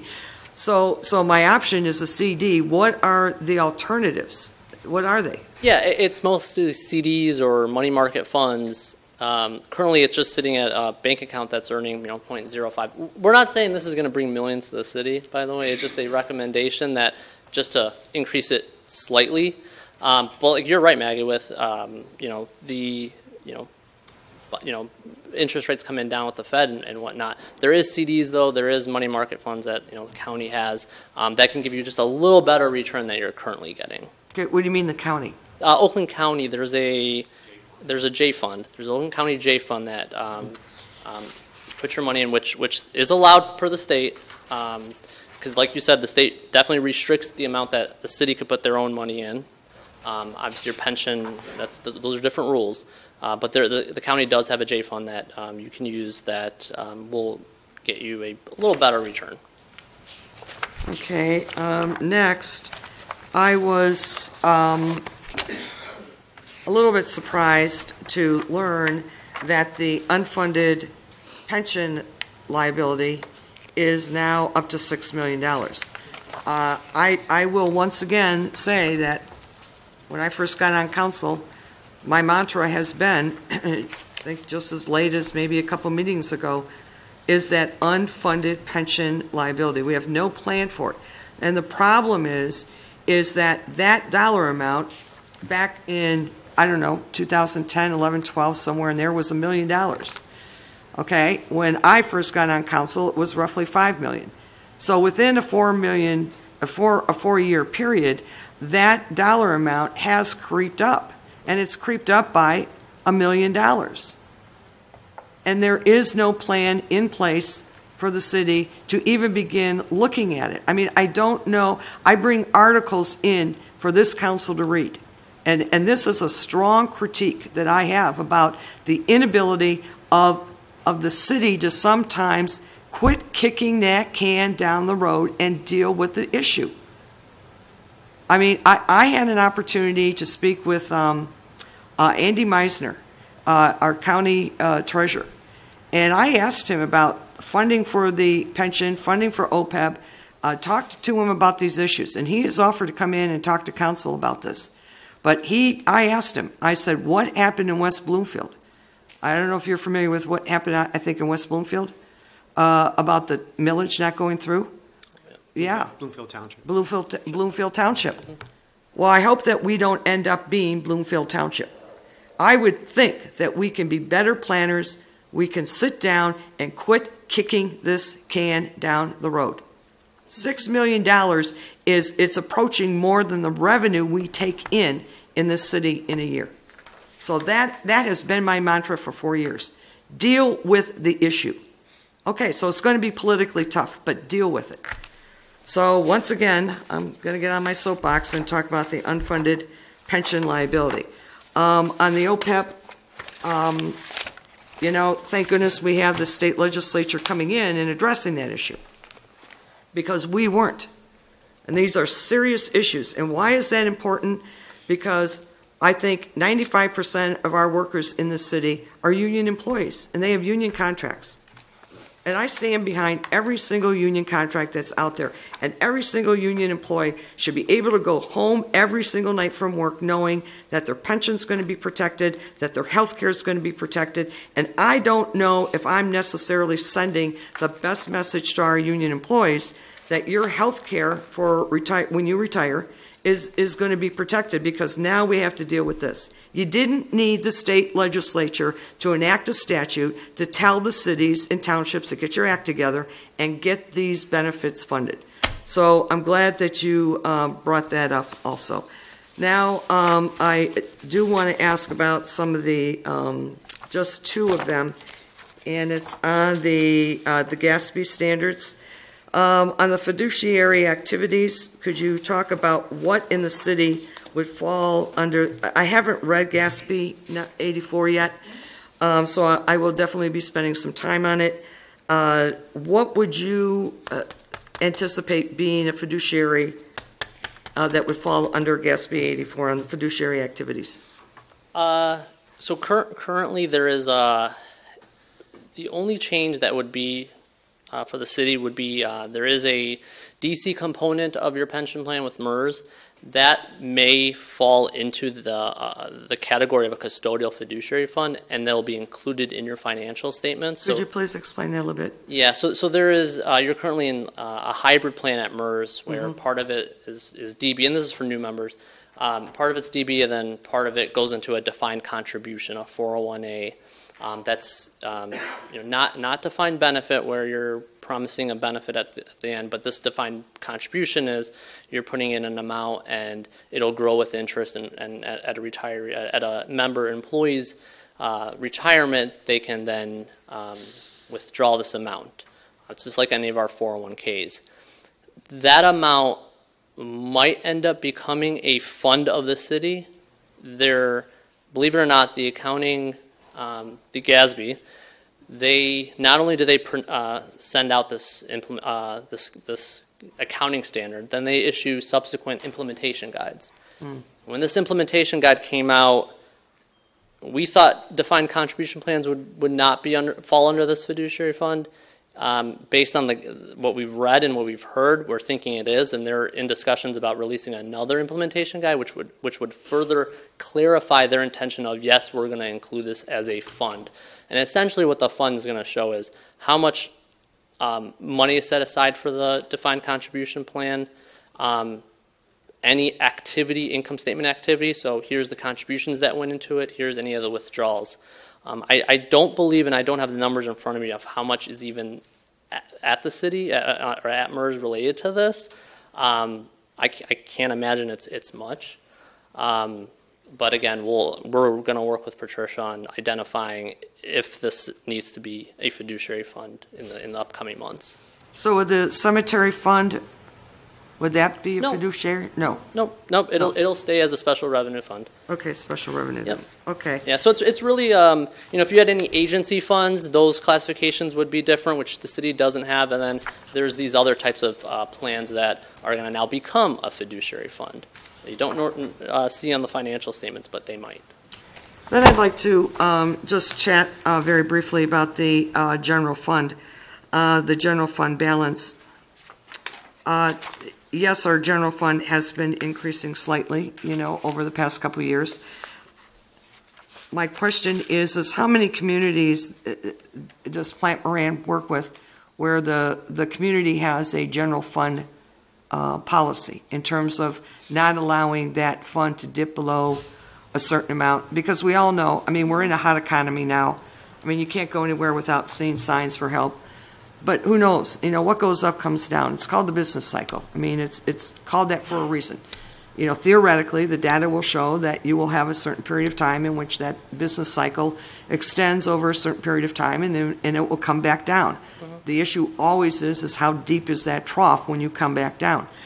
Are we in a good general fund balance that should the worst case scenario hit, we would be okay? Or do we need to push that up a little bit? So let me try and answer that as best I can. So the amount of money that you have in your general fund as a percentage of your operating expenditures varies by community.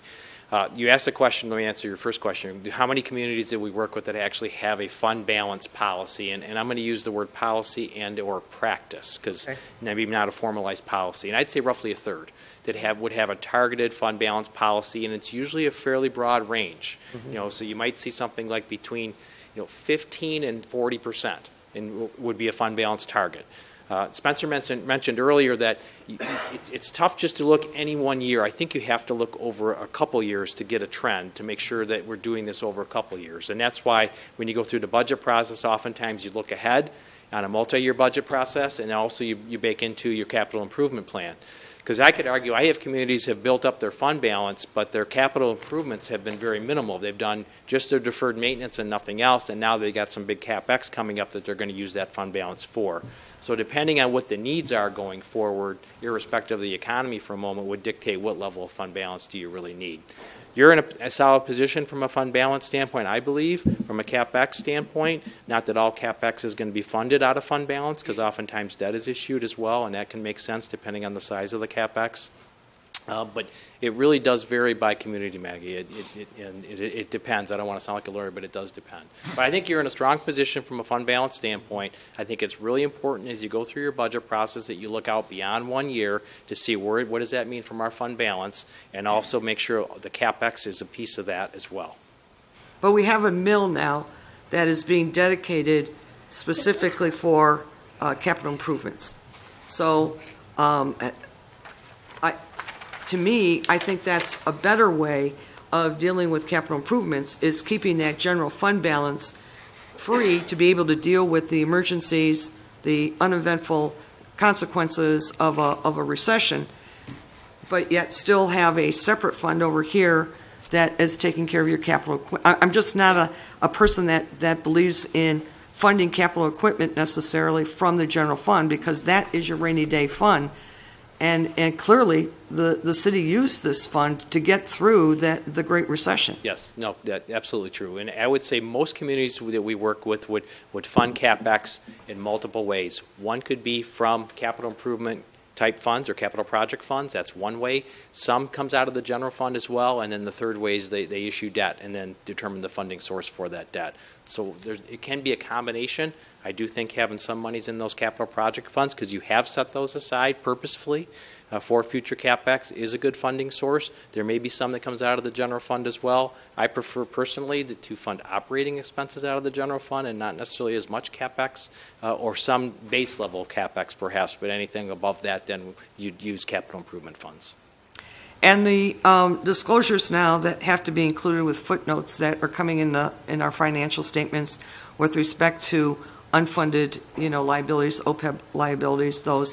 What effect do those disclosures now have if the city were to go out and seek a bond? Does that, I would assume that the financing company, the bond company, would take a look at that. No question. As part of the decision as to whether to issue bonds or whatever.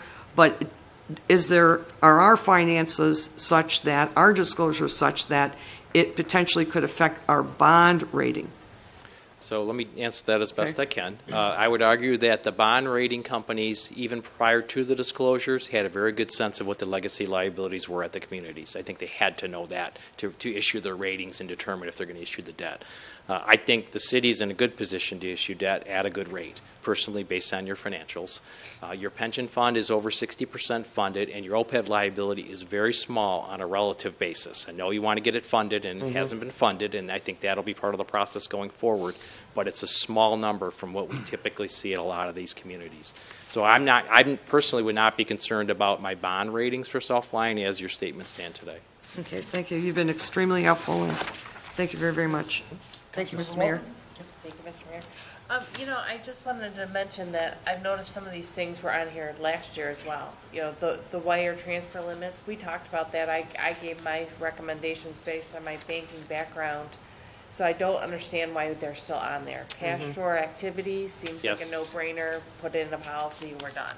So I think that some of these things can be easily be taken off this checklist, and you know, just by making a couple small tweaks to our process. I agree, and the city has made progress on the list. So, for example, on the wire transfer area, the initiator and approver process was one of the other things that were part of last year's items. Right. In addition to having a cap on those individual wires, the initiator approver piece, which actually for this city is more important, has been addressed. We do have a second approval now on any wires, or and so that to me was a big piece of it. The cap, because you only do the one set of wires, I think we still should have a cap, but it's not quite as critical because there's only one set of wires that you do. We have other communities that do a lot of wires to vendors. That's where it really becomes critical that you have a cap and a second approval process.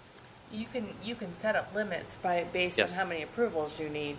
Yes. You know, so maybe that's what we need to do. If we ever think that we're going to go above that number, or we're going to send out more. Yes.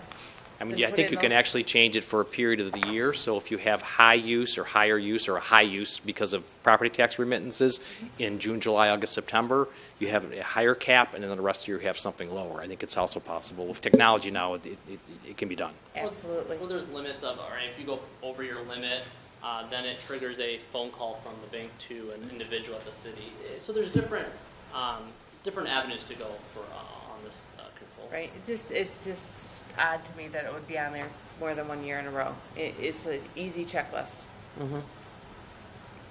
Councilmember Kennedy? So you said that we need to be funded at 60% for the pension fund. That's the target. State retirement. State requirement. We're currently funded at what level? 63%. Well, I thought it was closer to 70. 63 as of June of 19. Okay, so 63%. Yes. So talking about issuing a bond just to be fully funded, you know, you look at the actuarial tables and you look at the number of people that are going to potentially retire in the next 5 to 10 years. If we were to do that, that's basically fully funding that pension fund, basically putting the money on the shelf, having it there for when those people finally get there 5, 10 years from now, and paying interest to do that. Correct? Yeah. And as opposed to following the plan we have right now to pay that into the fund on an ongoing basis. As those people retire, the fund keeps increasing in value, and using that money instead of taking on the additional debt and the interest and so forth to fund other projects that we have as a more immediate need here in this city. Well, that's a city council decision. I understand. I will say I'm just saying that's a view on it. Yeah, it is a view. And if you look at, there have been communities that have bonded. So Oakland County certainly is one of those that done that. Wixom just recently did it. A fair amount of. They did, but their situation was such that the amount of bond was significantly higher than the city of South Lyon would be. And the cost to actually go through that process doesn't change a whole lot whether you issue 10 million in bonds, 20 million bonds, or 30 million in bonds. Right. So you have to figure out, is the return worth it? And then you're also playing the arbitrage game between how those funds are invested and what's going to happen with my pension liability. And you can fully fund it at a point in time, but if the actual assumptions are not correct, and it ends up the investment returns are different than what you think they are, or the experience is different than the assumptions would show, you could be in a situation where you're underfunded at a point in time. There is risk associated with it. And additionally, we have some of the people that are in the defined benefit category retiring, so the new people are coming on. So potentially lowers the amount that's actually going to be needed in that as time goes on as well. Well, and what I typically look at too is how many people are actually working today that are part of the plans versus how many are retired. And so for here, it's just about a 50-50 split actually. Mm-hmm. If you looked at Wixom, that would be a 2/3, 1/3 split, more retirees than workers. So that's another factor in this whole bonding question. Your amounts are not, in total when you aggregate them, that would be a fairly costly process, I think, for that size bond. Mm-hmm. Okay, thank you. Mm-hmm. Councilmember Kivel, go ahead. Sort of to what Steve was saying, we've got an awful lot more people coming on board that are in the DC plan, or the DC plan, yes. Excuse me, yes. So we're shedding some of that burden from the DB plan. You're speaking to the notice that was going to be obligated for the movement of activity if that DC fiduciary fund. So in the event that were to take place, you said that MERS is already chronicling those things. Wouldn't that be simply them transmitting all the activities to us rather than us having to buy you guys to do an audit on that particular activity? Right, yeah, it's just taking information from MERS and then incorporating it into financials, into your financial statements and funds. It's not audit, by the way. But it's really just getting information from MERS, though, to populate those funds. Okay, I just look at the reams of paper that seem to be coming to all these conclusions of things that we're going to be obligated to report to whatever agency, state function, whatever. It's pretty overwhelming when you think that virtually every activity, irrespective of how, like the activity in that DC fiduciary fund. I mean, it's good to know. Is that something that you're going to end up just sitting up wringing your hands about at night? I don't know. I mean, that's money that comes in, money that goes out, and it's all spent on the activity that was put in to the fund for. So I'm just not quite as concerned about some people are about trying to prepay everything when we're already on a plan that accounts for the obligations that we're going to have made to us, or we'll have to respond to when it's time to respond. So we're on a plan. We've always been on a plan. So to characterize it differently just makes me crazy. So. All right. Well, Doug, Spencer, thank you. Thank you. You guys are pros. We appreciate it. Enjoyed it. Thank you. Appreciate it. Thank you. You guys are great.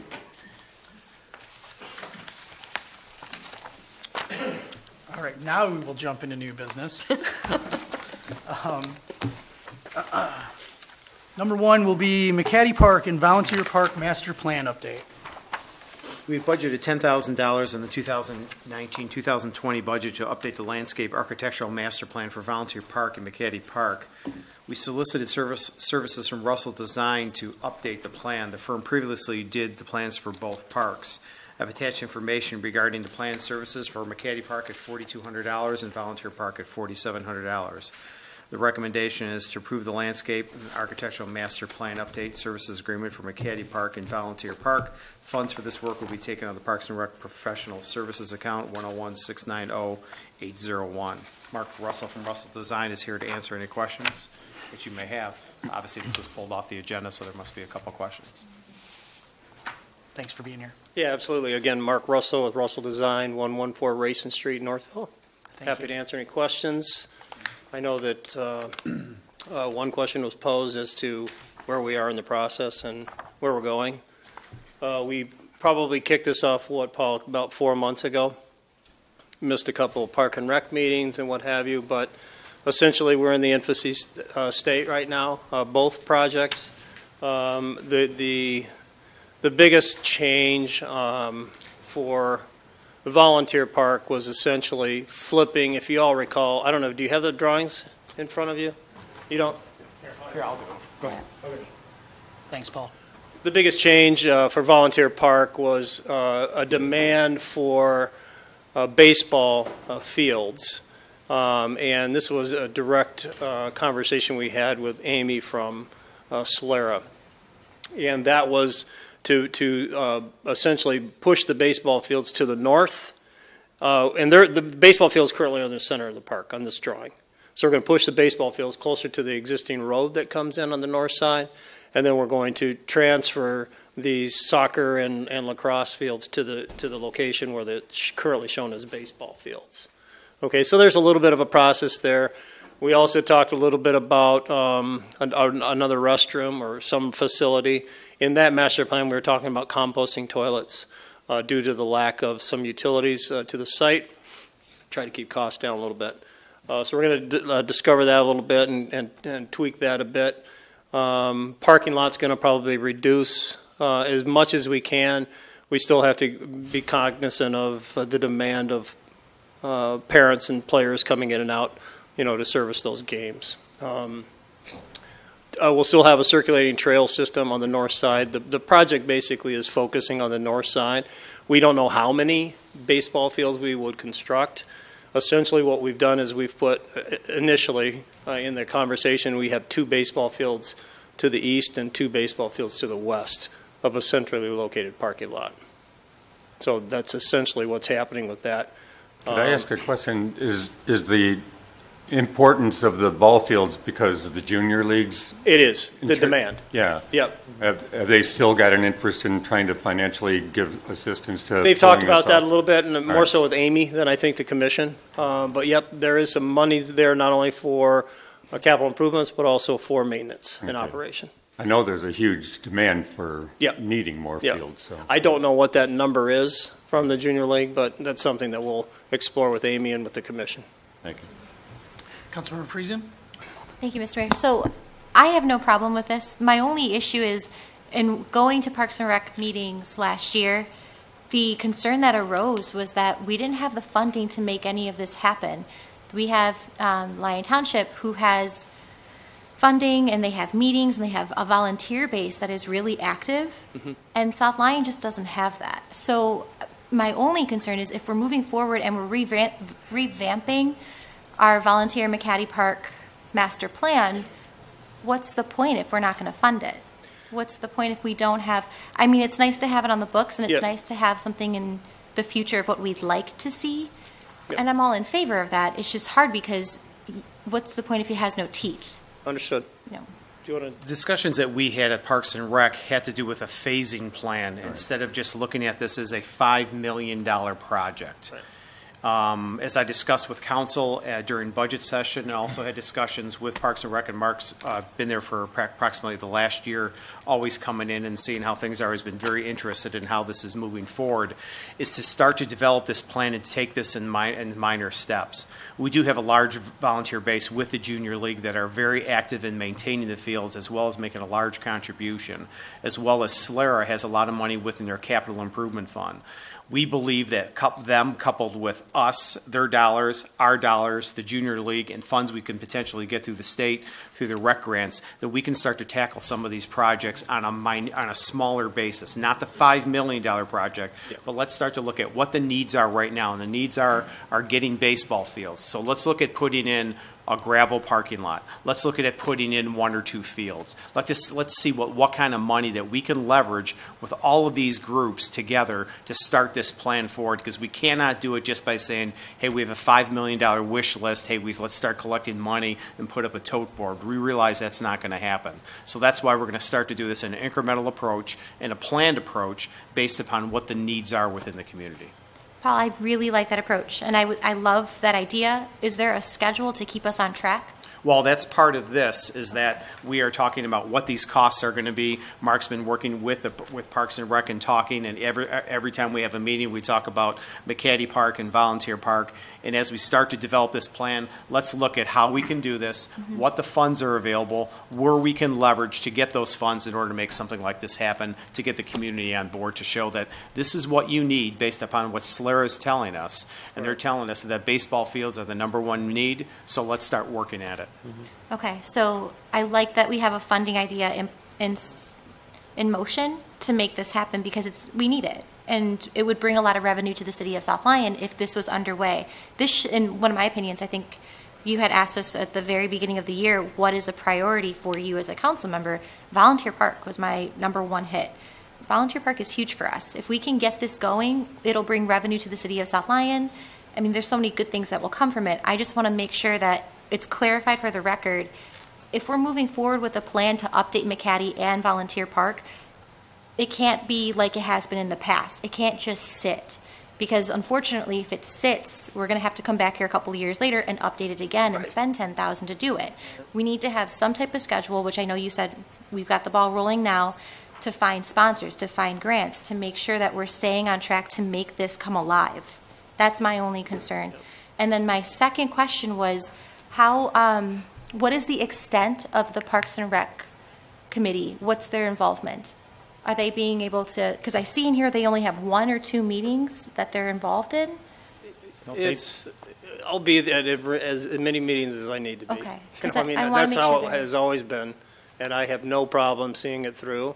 You know, we were scheduled to be at a meeting earlier this week, last week, and, you know, there wasn't a quorum. Yeah. So we didn't make that meeting, but we've been to meetings, you know, as many as we have, and we were not even under contract, you know, and we were still going to meetings. Mm-hmm. So our interest is there. We're going to serve the community and come up with a plan and an estimate that's doable. Excellent. I want to make sure that Parks and Rec is involved as well, so they have a say and they can be, I mean, who knows our parks better aside from Parks and Rec and DPW? They are absolutely involved. They are the ones that have been laying this out. And Mark, like I said, Mark's been working, you know, just been doing this on his own. He hasn't been charging us at all. And he's been coming to these meetings and working with them. And we've been working and laying out different items and where we could place certain items at the park. And we are letting the Parks and Rec Commission to do that. And I've told them at the meeting, you don't want me at City Hall determining. You guys determine what you want. Same thing that goes for McCaddy Park. We're laying out what's coming up, what they'd like to have. They just installed a communication board out there last week that was approved by council a few weeks ago. They're looking at that wheelchair swing. Where did that go? And that's what started to necessitate this. As the city decided to buy that additional property that's along McMunn last year, and then now the discussions regarding putting the wheelchair swing at the park, that necessitated, okay, we need to make some changes here. The original plan was done several years ago with other things in mind. Now new things. This is an evolving plan, so let them decide where they could start to arrange things and what's the best thing to do.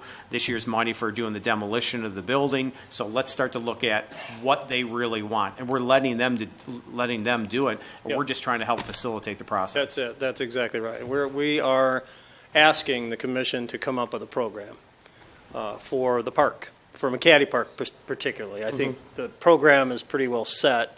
The location of some of the components in Volunteer Park, you know, need to be manipulated a bit, but the program for McCaddy Park is a little different because we do. The council or the commission does want to incorporate an accessible swing.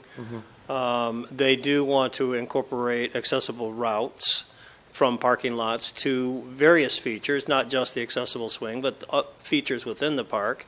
That's our charge. You know, as designers, we design for the universal design, which is catering to everybody. You know, not just people that have physical limitations. So that's our charge. It's our charge of the community to make sure that happens. How we tweak these things is what we do. That's our expertise. What we tweak is the expertise of the commission and the user groups. So we just basically put those those puzzle pieces together and to create hopefully a welcoming and favorable design. Excellent. Thank you so much for clarifying, and thank you for all your involvement in it. Sure. I appreciate it. Thank you. Councilmember Kennedy? Okay, so Paul, as part of updating this this plan and looking at exactly what we're going to put where with the rails and the trails rather and everything else, will this give us a number of shovel-ready projects so that we would be better able to take advantage of those grants from SEMCOG that I've brought forward to you that we talked about? Yes, and definitely start to work on a prioritized list about what's most important, like at Volunteer Park, the baseball fields. Okay, so we need a parking lot, we need to put a baseball field in. What do we need to make that happen? What kind of infrastructure do we need to make that happen? What budget are we looking at? When are we going to apply for those funds? You know, the grants that are at the state, is it a March 1st or is it an April 1st deadline for applying for those grants? You don't get those awarded till the following October. Is it going to be shovel ready for the following year? So as we start to apply these things, we start to look at this overall capital improvement plan that we've been discussing. This is part of that for each one of those parks. Yep. Precisely. Councilmember Walton, and then I just want to bounce on a statement you said that the baseball fields are the #1 needed item. I want to just clarify that baseball fields that have lighting are #1 item. There's a lot of fields that we have, they're not lit up. So we have adult leagues that can't use them at night, and they have to expand out to other areas. If we would put the lighting in the parks, they could use our park, and then again, we have more people coming to our parks. So I just want to make sure that that is on the agenda or being looked at or something. I believe he's writing that down as we speak. Yes, thank you. Councilmember Kurtzwell. Thank you, Mr. Mayor. Several things. First of all, some of the junior league members asked me to give them a report. I was at the Lyon Township Board of Trustees meeting about 2 weeks ago, and it coincided with the discussion of the developments was also a discussion of their park on 11 Mile. And it appears that there's been some setbacks with respect to that park moving forward on the timetable that everybody thought. So I would just let South Lyon know a good competitor sees an opportunity, and there's an opportunity out there for us to get these ball diamonds and get them in and work with the junior league as soon as possible. So I think the setback is sufficient enough that they may be looking for different locations. I don't know, but there appeared to be a setback, clearly. So the Lyon Township Park on 11 Mile is at a standstill, I think, for now.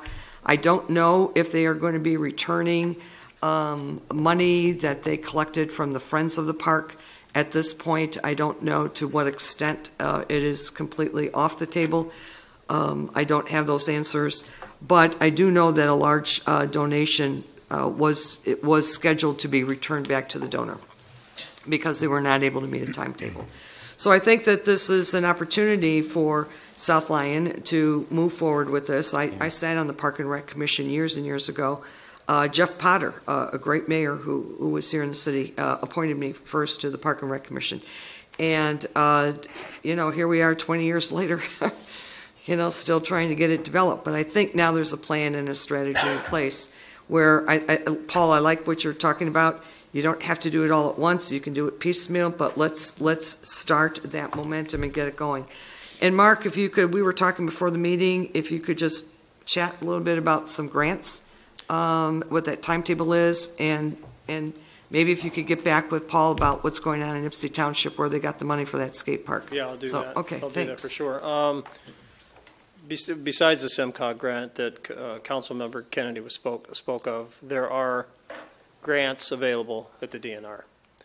And there are three, essentially: Land and Water, Trust Fund, and Recreation Passport grants. Now, all of those have a deadline, I think March or April. Not sure if we're going to be ready for this cycle, but what it requires is a master plan. It requires a resolution. It requires a cost estimate. And it also requires a focus group, if you will, with the disabled veterans or an advocacy group of disabilities or people with some impairment. So that is part of this project that we need to focus on, and we need to get that information built into the master plan. So if these parks, which they are, in our master plan, then we can solicit funding at the state level. They all have maximums and minimums of how much grant money is available, what the match is going to be. So those are all different and various. They change really every year. So I'm not sure what they've got allocated for 2020, but it's not enough money to build this park the way we want it, phase one, phase whatever. So we have to be cognizant of that. Also, DNR really, not only for the advocacy groups and accessibility, well, they require accessibility, universal accessibility and universal design, period. So we have to design all of our parks to meet those needs, or you don't get funding. You don't even win the first round. So we have to do that. As Paul mentioned, there's a 6-8 month lag time before the money, or before you even awarded a grant. And then the money becomes available after the first of the year, and then you go through that, whatever that cycle is, to get a project developed, whatever that timetable is, they allocate on that particular grant. They are not really focused, the DNR grants aren't really focused on recreation fields. Right. Okay, so we have to be careful there. And we have to build it in, and like we've talked all along many moons ago about this plan, is we have to build in trail systems and community needs and educational components with this park. We can't just build fields and expect to get funding, because you won't. Okay. So we have to be careful with that. And that goes to say, not so much with McCaddy Park, because McCaddy Park is a community park and it's got a lot of different components to it. We're just tweaking a few things and actually improving some of those, the components within the park and accessibility. So those are, I think that's a winner, out of the gate. I think Volunteer Park will be a little bit more difficult. Maybe not as difficult with SIMCOG. I'm not that familiar with the SIMCOG grant, but I know that Amy is, and she is going to help us to determine the route that we take for that particular grant. So those are some of the challenges with the grant funding and also with the matching funds. Councilmember Kennedy, you had something? Well, I think, the part that you bring up is it would be great to have that backlog of, like we said, shovel-ready projects, because when we were at the SEMCOG meeting, what they said is money is left on the table. That's what Amy said. So people don't apply for it. They don't have, they're not prepared to react. Yeah. And if we can take advantage of it, so much the better. Yeah, and I don't know, again, what the requirements are, if it requires, or if it's just a master plan like this, a schematic drawing, or if it's an actual construction documents. Because if it's construction documents, that's a whole nother level of detail that we have to generate. But we certainly have, we're not going to make it for the deadline for this year. I think the deadline is actually Thursday or something. Oh, but yeah, we've that's got right. the chance. Paul has the contact information. Perhaps we can be better prepared for next year when that becomes available again, though. Yeah, we'll educate ourselves on what the requirements are. Yep. Thank you. Councilmember Kibble? The benefit right now, I forgot how old is the existing master plan? Park plan, excuse me. 5 years, I believe. Yeah, so, you need to renew every 5 years to be able to submit for grants anyway. So this is great timing. We've recognized that there's a need that we have a great deal more likelihood to be able to fund a lot of stuff internally. So, the recreation part not being seen as the stuff that they're really going to be going after for the state, we're probably going to have to carry the water on that project anyway. So we might as well look at what we can do internally and prepare the rest of that stuff that might be granted by the state. Right.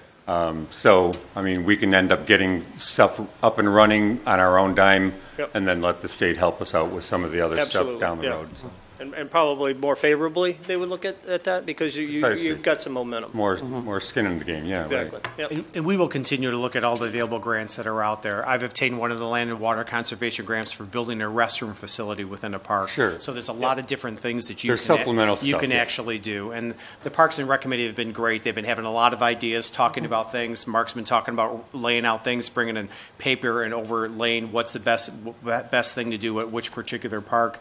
Had I known this was going to be pulled from consent agenda, I would have asked some of those members to come here tonight, but they've been very involved and they're very interested in trying to improve both of these parks. Mm-hmm. Sure. Councilmember Kurtzwell? I was going to make the motion. Okay. I'd like to move to approve the landscape architecture master plan update services agreements for McCaddy Park in the amount of $4,200 and Volunteer Park in the amount of $4,700. The funds for the work will be taken out of Parks and Recs professional services account 101-690-801. I'll support. Everybody seconds. So who we had on the second there? No, it doesn't matter. Okay. I'll second it. No, it's all right, Councilmember Richards. Okay. We have a motion by Councilmember Kurtzwell, supported by Councilmember Walton, to approve the landscape architectural master plan update services agreements for McCaddy Park and Volunteer Park The funds for the work will be taken out of Parks and Rec Professional Services account 101-690-801. Any further discussion? All in favor? Aye. Aye. All opposed? Motion passes. Thank you. Thank you both, Thank Paul you. and Mark. Glad to Yeah. be back. Thank you, Mark. Thank you so much.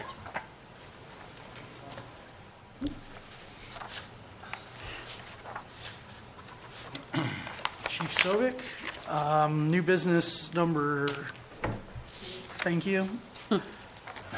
In-car camera replacement, thank you. Any questions? Councilmember Kurtzwell. Thank you. Yes, I had just some real basic questions. I looked at the bids, and there clearly was a large discrepancy, and I just wanted to know if you could please explain why there is that discrepancy. I mean, it's almost $30,000. There is, and I think it's a matter of just the type of equipment that you're actually getting. If you look more closely at some of the quotes here, as far as the other two bidders that we did not go with, there's additional software that is actually included in WatchGuard software that's included in the price. For example, like on ProVision, if you want to get some other Secure Max video management, additional software, the standard plan does not include in that price of $35,000. So you're talking $30 a month per device. Over the 5 years, you're talking like an extra $8,000. For the additional software, the PV dashboard fleet management, that's $15 a month per device. So over the additional 4 years, that you're talking about $4,000. So I think it's just a matter of just the type of equipment and the quality and the customer service of what you're actually getting with WatchGuard. So, in other words, the bids that came in, you weren't comparing apples to apples. Correct. Okay. It's not like we're comparing, like as far as when we're shopping for guns, we're looking for a certain type of gun manufacturer. You can get 3 different people, and in that particular instance, you can go with the cheapest bid because you are comparing apples to apples. In this case, we're not. Okay, next, I'm looking at page 1 of the detail, and it's talking about it's a part number, and it's talking about a 16 GB USB removable thumb drive. Talk to me a little bit about that. Page 1 on the WatchGuard? Yeah, on the WatchGuard. It's on page 1. Memory. So, in other words, then who has the ability to remove that thumb drive? What is on the thumb drive, and who removes it? I don't believe there's any actually thumb drive that we can actually remove. Well, one of the reasons we went to WatchGuard is because there is no thumb drive as far as sign-in goes compared to what we currently have. Where exactly are you at? It's on page 1. It's the third item, 16 Chief, gigabyte. from the top. It does say removal. Wireless video transfer? Yeah. Oh, okay. It does say removable. I believe that's in certain systems. What you can do is we all have access to that. Administrators, if you want to take something off of the hard drive and put it someplace and you want to make a copy of an incident, or you want to, for evidentiary purposes, I believe that you can remove that from the hard drive, put it in your computer, and make a copy of an incident for prosecutor or defense or whatever. So, do you have a policy of chain of custody in terms of who handles that drive? Because what we're going to do is when we have access to this, like we do right now, only certain administrators have access to certain rights of doing so. So it's not necessarily a policy, but it's a practice that we currently have with our current L3 systems, that only certain members of our department are going to have access to take that and view that and prepare the DVDs incidents. Okay, then on the redactive software? Yes. That's on page 2. So you could actually go in and redact anything on the video. Is that? That's correct. Yes. So that would be blanking out somebody's face. That would be, what about audible? Yes. For example, if we're on a traffic stop and something comes across as far as the lien response from the state regarding information or an individual, we can go back and we can redact that, the information that we receive from the dispatcher regarding that particular individual or his record. But there will be an original copy somewhere. It's going to be on the servers, individual servers that we have in our station on the WatchGuard server, yes. So a redacted video, what I want to make sure is that the original evidence is preserved. Absolutely. Okay. And then on the bottom of that, it says, note, this is only an estimate for the related hardware, actual costs related to a turnkey. So is there any chance that this number is going to creep up a little bit? No. Okay. Next, I was reading your memo, your memorandum. Could you please talk a little bit about what is record after the fact? What kind of technology is that? Because it says patented. Yes. In the RATF, what that is basically we can store information. For example, let's say, we have an incident on a Friday. We can actually go back to the previous. We have 180 hours that is actually automatically recorded. So let's say, for example, we learned that one of our officers was at Detroit or Pontiac Trail on Detroit Street, and we think that there was a suspect vehicle came through there. We could actually go back 180 hours and go back and look to see. We have live video to see whether or not, recorded video, to see whether or not we can pick up any information from that old video. So it's always running. It's constantly running. We can go back up to 180 hours. Interesting.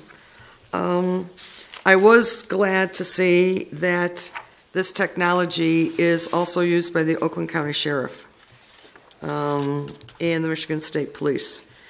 Now, on the emails that were other police departments responded to you, there's the notice there that we also purchased the server so we don't have any cloud storage fees. Was there any fiscal impact done on whether or not this information should be in the cloud? We chose to keep it in-house for more secure reasons. So it's going to be on a server? It is, yes, and it's actually cheaper. And did you get a interview room module with this? No, we have our own in-house cameras that's monitored, and we have our own in-house cameras, an interview room, and the entire station that we keep on a server inside our station. And does any of this technology have facial recognition built in? No. Okay, thank you. Councilmember Kennedy?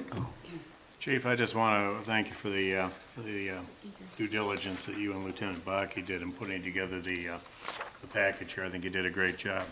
I especially like the feedback from actual users, especially the one from the one deputy police chief that said one of the packages they wouldn't take if it was free, and then reconsidered and said maybe if they paid us to take it. Okay.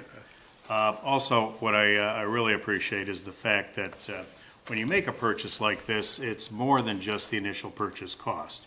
You've got to look at what it's going to take as far as cost to actually operate and maintain this. And when you look at the lack of robustness for some of the hardware that was described in here in some of the comments that were provided, we can spend a lot of money buying cheap crap over and over and over. And I appreciate you looking at using the money wisely and buying the best value. Mm-hmm. Thank you. Thanks.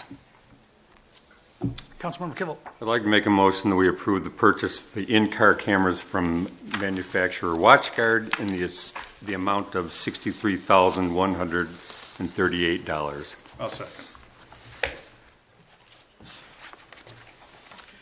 We have a motion by Councilmember Kivel, supported by Councilmember Kennedy, to approve the purchase of the in-car cameras from manufacturer WatchGuard in the amount of $63,138 to be deducted from the Police Department budget line item 103-300-978 capital equipment. Any further discussion? All those in favor? Aye. Aye. All opposed? Motion passes. Thanks, Chief. Thank you.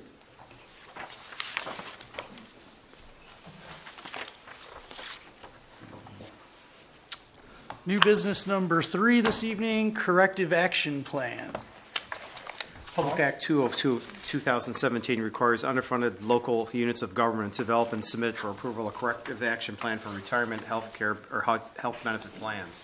Underfunded status is defined as being either less than 40% funded according to the most recent audit financial statements or the annual recorded contribution, the ARC, for all retirement health systems, and greater than 12% of local government's annual governmental fund revenues. Form 5597, the corrective action plan for financial statements dated June 30th, 2018, must be approved by council and submitted to the Michigan Department of Treasury by October 31st, 2019, or 180 days after notice. City staff and Plant Moran auditors are in attendance tonight to answer any questions you have regarding the subject. The materials attached are the corrective action plan, Form 5597, and Attachment 6A, explanation of the underfunded status, audit financial statements dated June 30th, 2018, GASB 75 actual valuation report dated June 30th, 2018. So this is the 2018 audit. This is not the 2019 audit, which was presented earlier this evening. So we'd be happy to answer any questions that you may have regarding this. Thanks for the clarification on that, Paul. Councilman Kurtzwell. I just had just one quick question. I'm looking on page 4 of the form. I just want to make sure I understand it. So our first contribution towards this $486,000 whatever dollar amount this year is going to be $5,349. Am I reading that right? City will make a normal cost. The normal cost contribution, that is what the actuary valuation, I'm sorry, I can't talk this time of night. We had them do a amendment, or I guess it's called an interim valuation from the one that we received last year in accompaniment for GASB 75. This year we asked for an interim valuation that included the normal cost calculation of what it would be for our employees who were hired after July 1st, 2018. So those are the individuals, there's 7 of them total for the city right now, that are included in the defined contribution pension program, not the defined benefit. So this is their calculation of what the cost would be for this fiscal year that's included in the corrective action plan of approximately $5,349. That would be what the I would not say minimum, but what the city should at least be putting forward towards funding for the OPEB. I'm sorry, I'm having trouble talking at the moment. But what we're stating is that we agree that we will make that contribution, but we'd like to make an additional contribution on top of that. Well, then I'm a little bit confused. Then what is the OPEB then? Is this part? This is part of OPEB, isn't it? The corrective action plan is basically the state asking us to put a plan in place because we did not have a particular fund set up in order to fund our other post-employment benefits, which would be like our retiree health plans. Right. That's what. Okay. Yeah. So we are now going to start with $5,349. That is the amount. Yes, that is the normal cost, which would be again, like I would say, a minimum of what we should put in for this year that the plan is asking us to talk about, which ended June 30th, 2018. What's our total unfunded liability?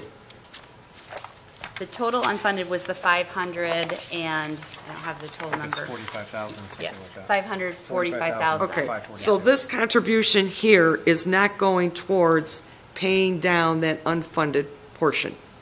It is, but it's a small amount each year that we will add to each year. This $5,349. That's a drop in the bucket. Yes. That's nothing. Okay. Thank you. You're welcome. Can I clarify one thing? Yes, thank you, Spencer. The reason the actuary calculated the normal cost for the new employees, that's what the state's now requiring the city to make. So for pension, the actuary calculates a contribution amount for all employees, and the city's required to make it, right? It's 500 some odd thousand. For OPEB, once this new public act came out, they're not requiring you to make it on all employees, but they're saying, hey, if you have an open plan, any new employees that come in after July 1st, 2018, we're going to make sure that you fund their service as they go, and that's what the 5,000 relates to. Well, then how do they expect that you're going to pay for those that... I mean, they have not set a guideline on that. All right. Yeah, and that's up to the city, and you know, kind of like Patricia said, in here it says that the city will make an additional contribution besides just the 5,000. And the actuary has calculated an amount for all employees, which was I think 61,000 or so. Right. Or so. So that includes the normal cost plus all employees, and that really helps drive down the total liability. But the unfunded OPEB liability is not with, correct me if I'm wrong, that unfunded portion isn't there because of new employees. It's because of older employees. Exactly, and that's why the state wants you to contribute the normal cost for the new employees, because they want to try to limit that unfunded, like the 545,000. They want to limit that to not start growing in excess for all these new employees. So they want you to at least cover your new employees, and then have a plan, and then you have a plan in place to address the 545,000. Okay, now I get it. Okay. But again, they're not requiring that. They're not requiring it, but city, that contingent liability sits out there. But it sits out there. Yep, okay. Absolutely. Thank you, sir.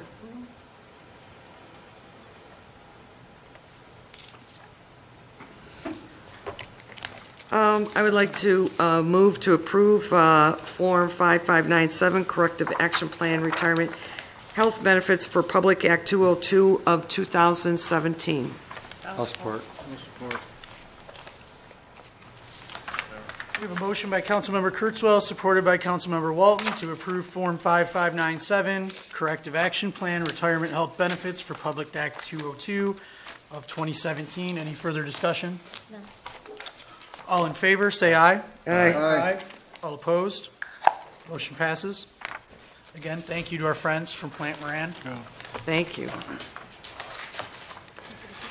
Very patient men. Yes. All right, we will move on to the budget this evening.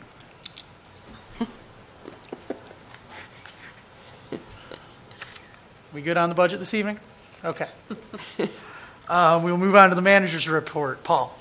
A couple items are already discussed tonight regarding the business survey. We hope to have some information to you by the next meeting. I did update council within the report that we're going to be hosting a chamber breakfast here at 8:30 to 9:30 on this Friday, the 18th. Please come if you're able to do that. And also I mentioned regarding the scarecrows in the downtown. We had the scarecrows that were located around all the poles, and I proposed something to Bob, the DDA, to see if we could potentially get the scarecrows kept in downtown a little bit longer. And he had agreed, and we sent out through the Chamber of Commerce, and I think we had about a 90% agreeable rate to have all the scarecrows put on the fence at the farmers market. So we'll be keeping those up through the fall season. And that's all I have. Councilmember Kennedy, go ahead. Paul, for the benefit of the two women that were here from Colonial Acres, do you have an update on the wheelchair swing for the...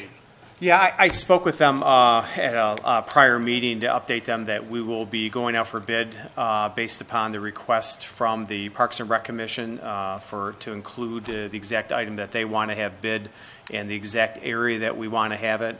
We identified, we did some utility location out at the park, and one of the locations that they were looking at actually had a gas line run underneath, and we want to ensure the depth of that so we can so we don't have to incur any additional costs or if we have to move it to another location.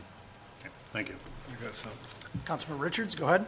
Paul, as of yesterday, I counted the scarecrows, and we got 17 on the fence.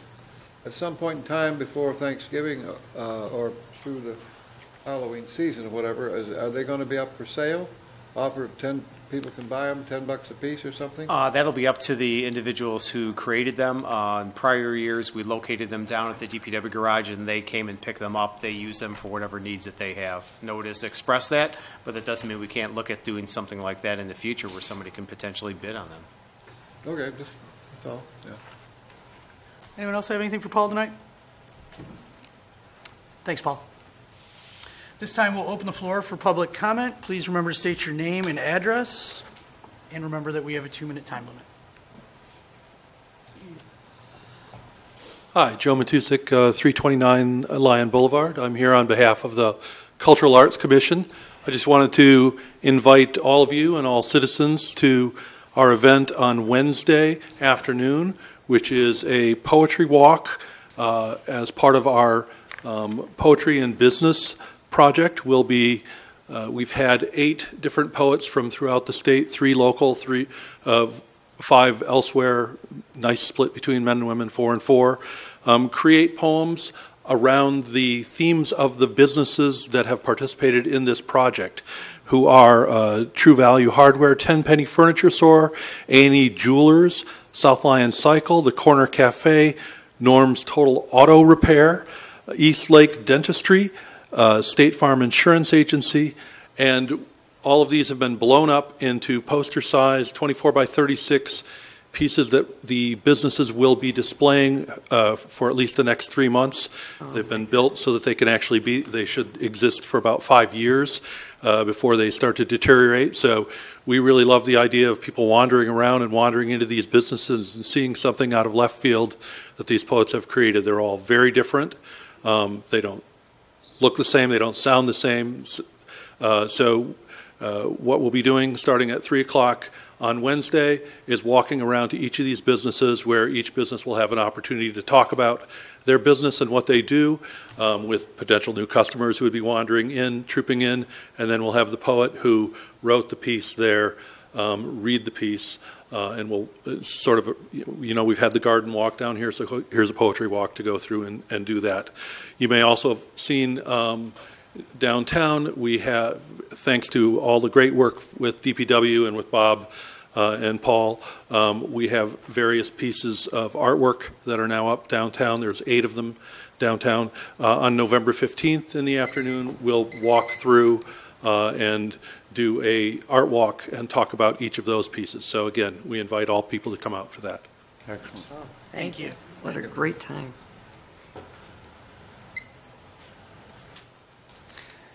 Good evening, Mayor Palchett and members of the City Council. My name is Jim Hamadi. I live at 1189 Horseshoe Drive. The South Lyon area has many organizations that contribute to assisting those around us who are in need, as well as providing the South Lyon and surrounding area with many wonderful community events and activities to enjoy. On September 27th, I posted on Facebook to stay tuned to find out how your charity can qualify for a chance to receive donations for 48 months. As many people may already know, I'm a candidate for South Lyon City Council in the upcoming November 5th election. Tonight, I want to announce that this week I will be forming a Facebook group to help choose a South Lyon area nonprofit or charity recipient of any stipend compensation I may receive as a city council member should I be elected. Like many people, my family and I contribute to national and local charities and nonprofits, and this is just another way we'd like to make a difference in this awesome community. I would also like to add that regardless of the outcome of the election, we intend to direct a substantial portion of our annual donations to the charity chosen, as well as continue our involvement in the South Lyon community. Although the amount we may donate may not be at the same level as the stipend from the City Council, although we will endeavor to reach the same amount. Thank you. And I do want to add, this is an awesome City Council. I have been reviewing a lot of the videos, and there is a lot of work. I do not underestimate the amount of work, but I also know that City Council members have to work hard for this position. And I don't want to single anyone out, but there have been quite a few of you that have actually really, really done, as you've been telling the voters and telling us, doing their homework and preparing for these meetings. Thank you very much and have a good night. Thank you. Thank you so much, Jim.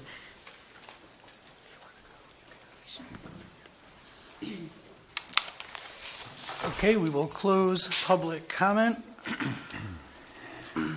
And we will move on to council comments this evening. Councilmember Richards, why don't you go ahead and start us off? Okay. Mayor.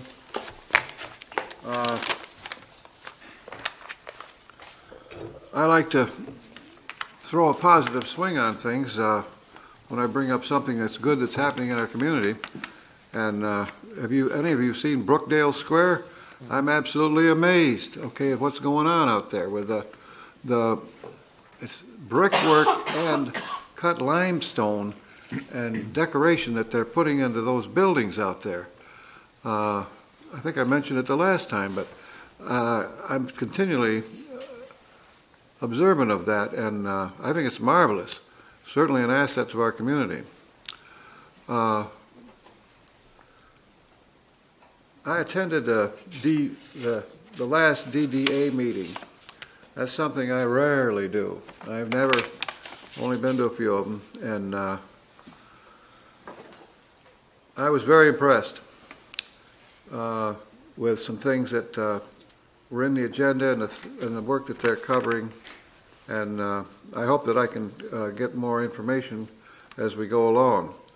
But we've come a long way, okay, and they're all doing they seem to be working better, and they're doing a marvelous job.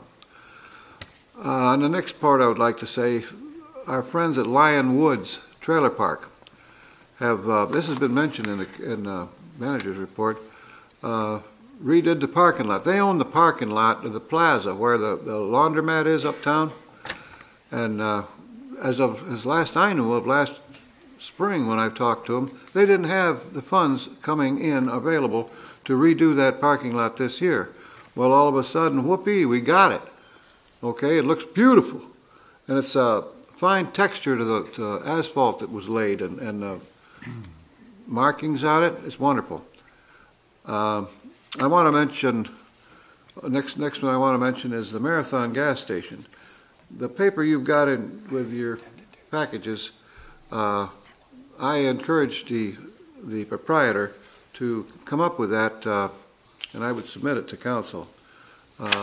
He eliminated the berm and hopefully eliminated Lake Alero, which many people have complained about for the last 15 years in the back, and he's also putting in fencing along the side between the alleyway between the bar there and the gas station, and that's going to be a major improvement.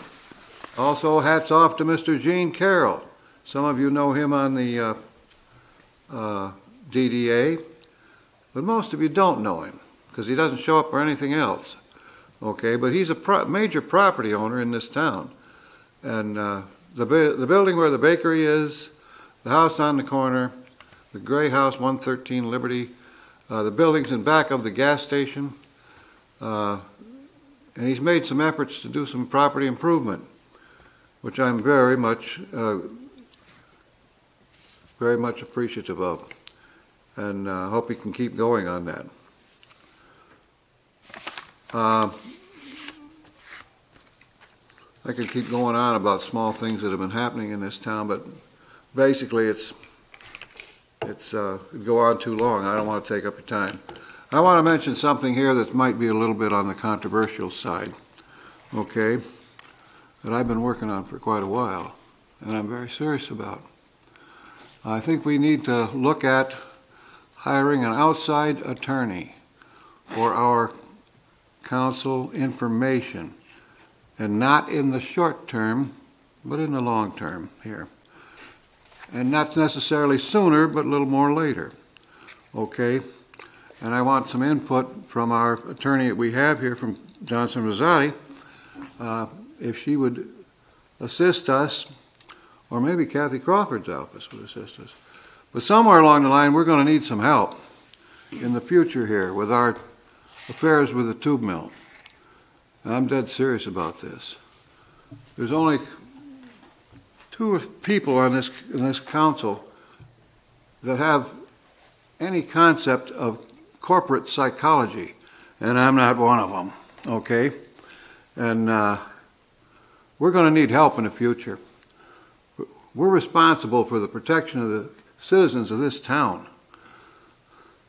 And if we can secure an outside attorney that has corporate and pollution experience for under $100,000 in a retainer for a flat fee of 3 years or something, I think we ought to look at it seriously.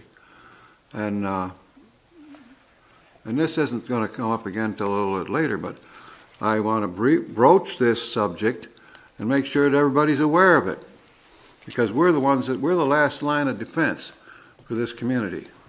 And I've always pledged in my campaigning to prevent disasters. And I can see a potential disaster down the road, 10 years, 20 years. No point in going into it.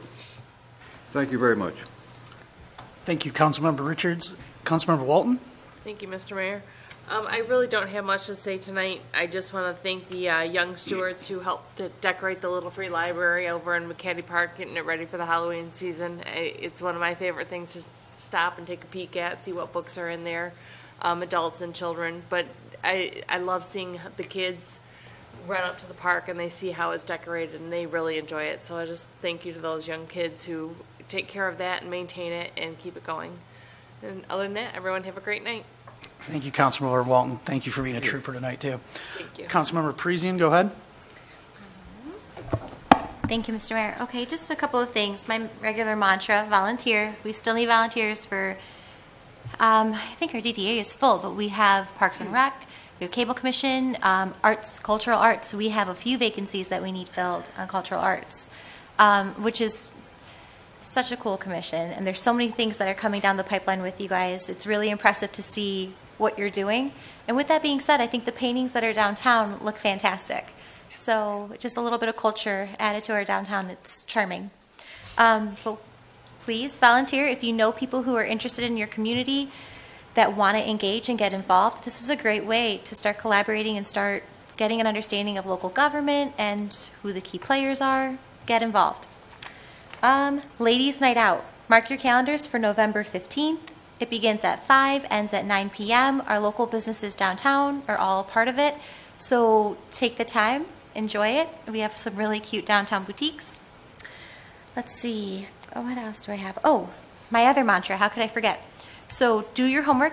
Jim, I am actually really impressed that you've taken the time to do your homework, and I like the approach that you're taking with this strategy for the nonprofit. Very, very cool. My mantra tonight, I'm going to include something a little different. I think it's important that if you are a constituent voting on November 5th, go onto Facebook, look and see what everyone's doing, what the candidates have posted, especially because now the meet and greets are pretty much over for the most part, right?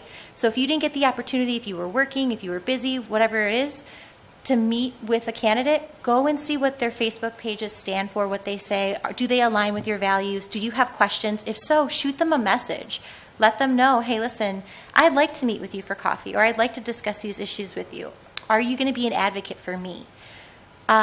Doing that little bit of research, that little bit of homework will be telling as to, will this candidate respond to me? What are their questions? What are their answers to my responses? Things of that nature. So don't just end with the meet and greets are over. Go do your research. Go and see what their Facebook pages say. Reach out to them if you want to meet with them. Again, watch the videos. I think the videos are quite telling. You can see who the common denominators are to make things happen in the city and the ones that are plaguing the city with issues. So take your time, see what's going on, and do your homework. And as to the candidates that are out there, you guys are really hustling hard. It's good to see. Thank you. Thank you, Councilmember Parisian. Councilmember Kurtzwell? Yes. First of all, I would like to thank Kathy Swan for an incredible job under the most difficult circumstances, and that was 72 hours of rain. So, and this is regarding Pumpkin Fest. So thank you, Kathy, to your team. And also I want to thank the great gentlemen over at DPW and all the people who visited South Lyon during Pumpkin Fest. I also want to thank Ashka Salon on Pontiac Trail next to Kroger's for sponsoring the Pumpkin Pie Baking Contest. I served as a judge along with our wonderful Pastor Mike at the Presbyterian Church, and also Chef Curry. Great prizes, great participation, and a good rally. I'm trying to bring to the table solutions to a transportation issue that arose a couple meetings ago with respect to People's Express. It's not the perfect solution, but what's important is that you come to the table at least trying. So I had an opportunity to run into a company. I've had good responses. It's called Loving Touch Transportation, and they're already in our area. And what they do is they are private pay, though. So I want to make sure everybody understands they're private pay, and they're a little bit pricey. But they have the capability to do non-emergency medical transport, which means that they're able to accommodate wheelchairs. So you can check with your insurance company to see if you can get reimbursed the cost of the transportation. What I liked about this particular company, and the owner of the company came in and met with our city manager, and I was there, is that the caregiver gets to ride for free, and all vehicles are connected through GPS and through a GPS system. And we were able to actually watch in real time people that were coming onto the vehicle, so you could see how they're treated. You could monitor through a video system the whole trip. So again, this is a private pay service, and like I said, the solution is not perfect as to cost, but at least it is some solution. It's called Loving Touch Transportation. I'm going to provide this with the minutes so people can at least get a number and explore it. Next, I attended the town hall meeting with our Senator Jim Runstead and a deputy AG. I was hoping that Dana Nessel was going to be there herself, but she sent one of her deputies. And the topic, of course, was elder abuse, which I have taken a very active interest in over the past couple of years. And it was great to sit down in this town meeting. It was very eye-opening as to the abuse that some of our elders are going through when they are in the care of a third party. In fact, it was absolutely disgusting to see some of the photographs. So I'm glad that Dana Nessel is moving on this very aggressively. And I did bring back some information. I've already met with Chief Sovic. The AG is coming out with what's called a Vulnerable Adult Incident Report. And apparently the AG's office is going to be giving training on this report.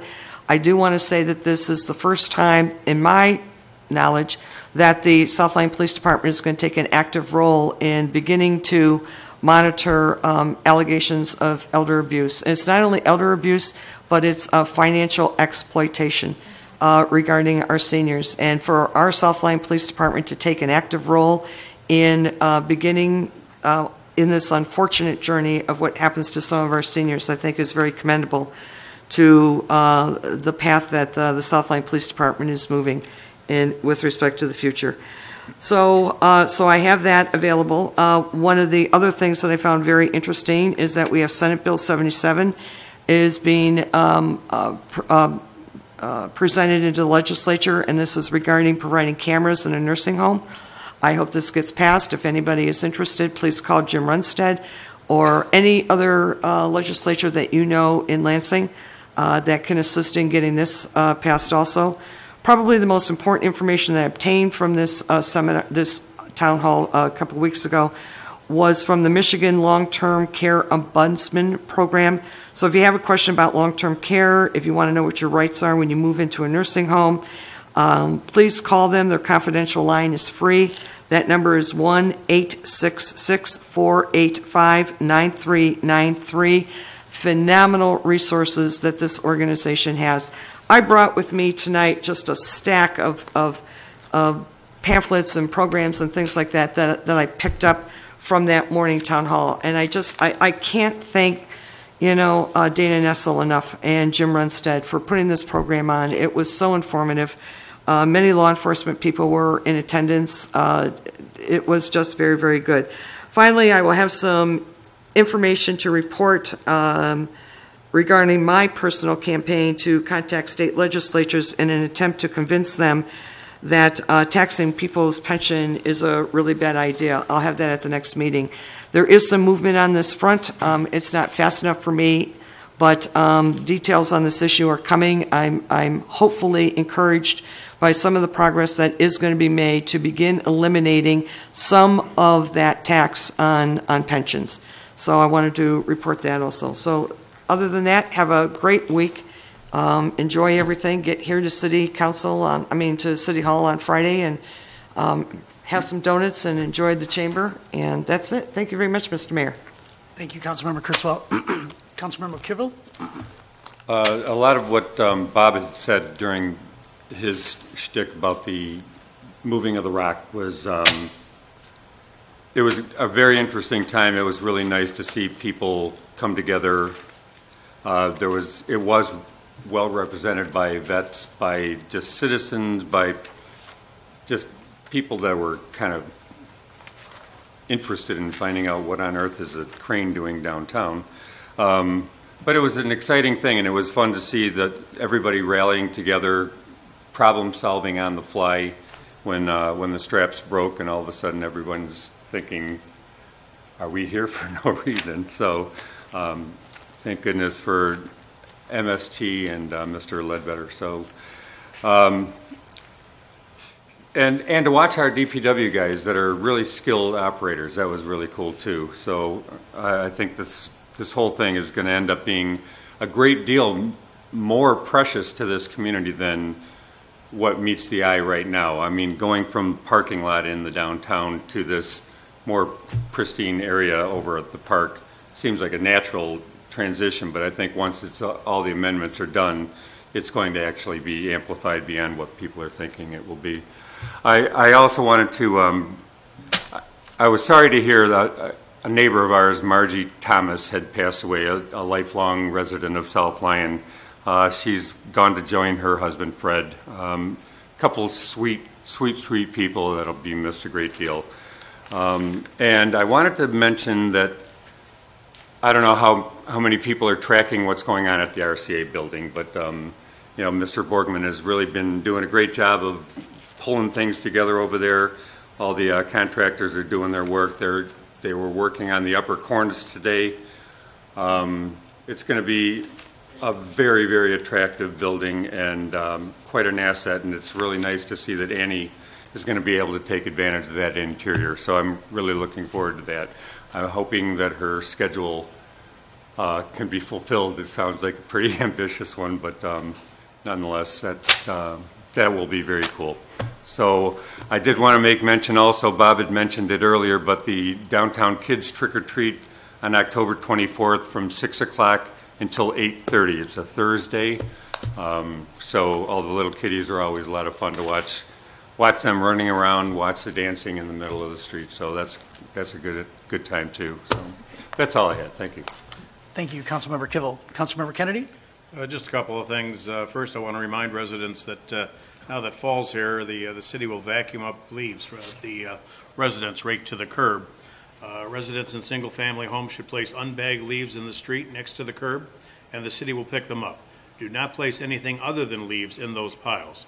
The DPW will pick up leaves until November 30th or until the weather no longer permits, generally after the first snowfall. Also, November 25th and 26th will be the last yard waste pickup by GFL. And finally, for early next month on Sunday, November 3rd, from 2 o'clock to 3 o'clock, the Salem South Lyon District Library is going to be holding a Beatles Forever event. It's a fun sing-along show featuring 28 songs by the Beatles, performed by a live band, and a funny short story by M.L. Liebler, who have growing up with the Beatles from the early 60s until they first appeared on the Ed Sullivan Show. So come have a laugh, sing some old favorite songs, and party with the Beatles Forever show. It's a drop-in event, and no registrations required. That's all I have, Mr. Mayor. Thank you, Councilmember Kennedy. I'll keep this brief too tonight. The Veterans Memorial being moved is just the apex of why the city is so great. Lots of planning, and it looks like it was going to fall apart, and then everyone figures out a way to make it work, and whether it was the DPW or Larry Ledbetter, which that'll be a story people share in this community for decades, able to get it done. I'm so excited to see what that ends up looking like when it's all said and done, and much deserved for our veterans, not only of this community, but in the area. So I'm looking forward to that. Again, I want to thank Doug and Spencer from Plant Moran. Those of us on the council, we interact with them a little bit more, but even those of you guys at home, I think you can see that they're incredibly well informed and help us immensely in handling all of the budget stuff. I want to thank Mindy Fernandez coming from Kathy Crawford's campaign. Mindy does a great job, and if there's something on your mind that you need our state rep to know about, Mindy will make sure that it gets there. So thank you to her. And one quick thing, football season's wrapping up. I know it seems like it just started, but it's high school season's wrapping up. South Lyon's on the road at Milford this week, but if you haven't had a chance to get out, a week from Friday is the big game. South Lyon will take on South Lyon East at South Lyon High School. For those of you that have not been able to take this in, and I know I repeat myself every year, it is a real joy. It is It is exactly what Friday nights used to be like around here. And now we have 2 teams. So really the whole city shut down. The bands go at it. It's a really cool thing. So even if the weather's a little nasty, throw the rain jacket on, and hopefully we'll see you out there at the jungle. Not this Friday, a week from Friday, to close out the regular season with South Lyon versus South Lyon East. With that, I will look for a motion to adjourn. Move to adjourn. Second. Have a great night, everybody.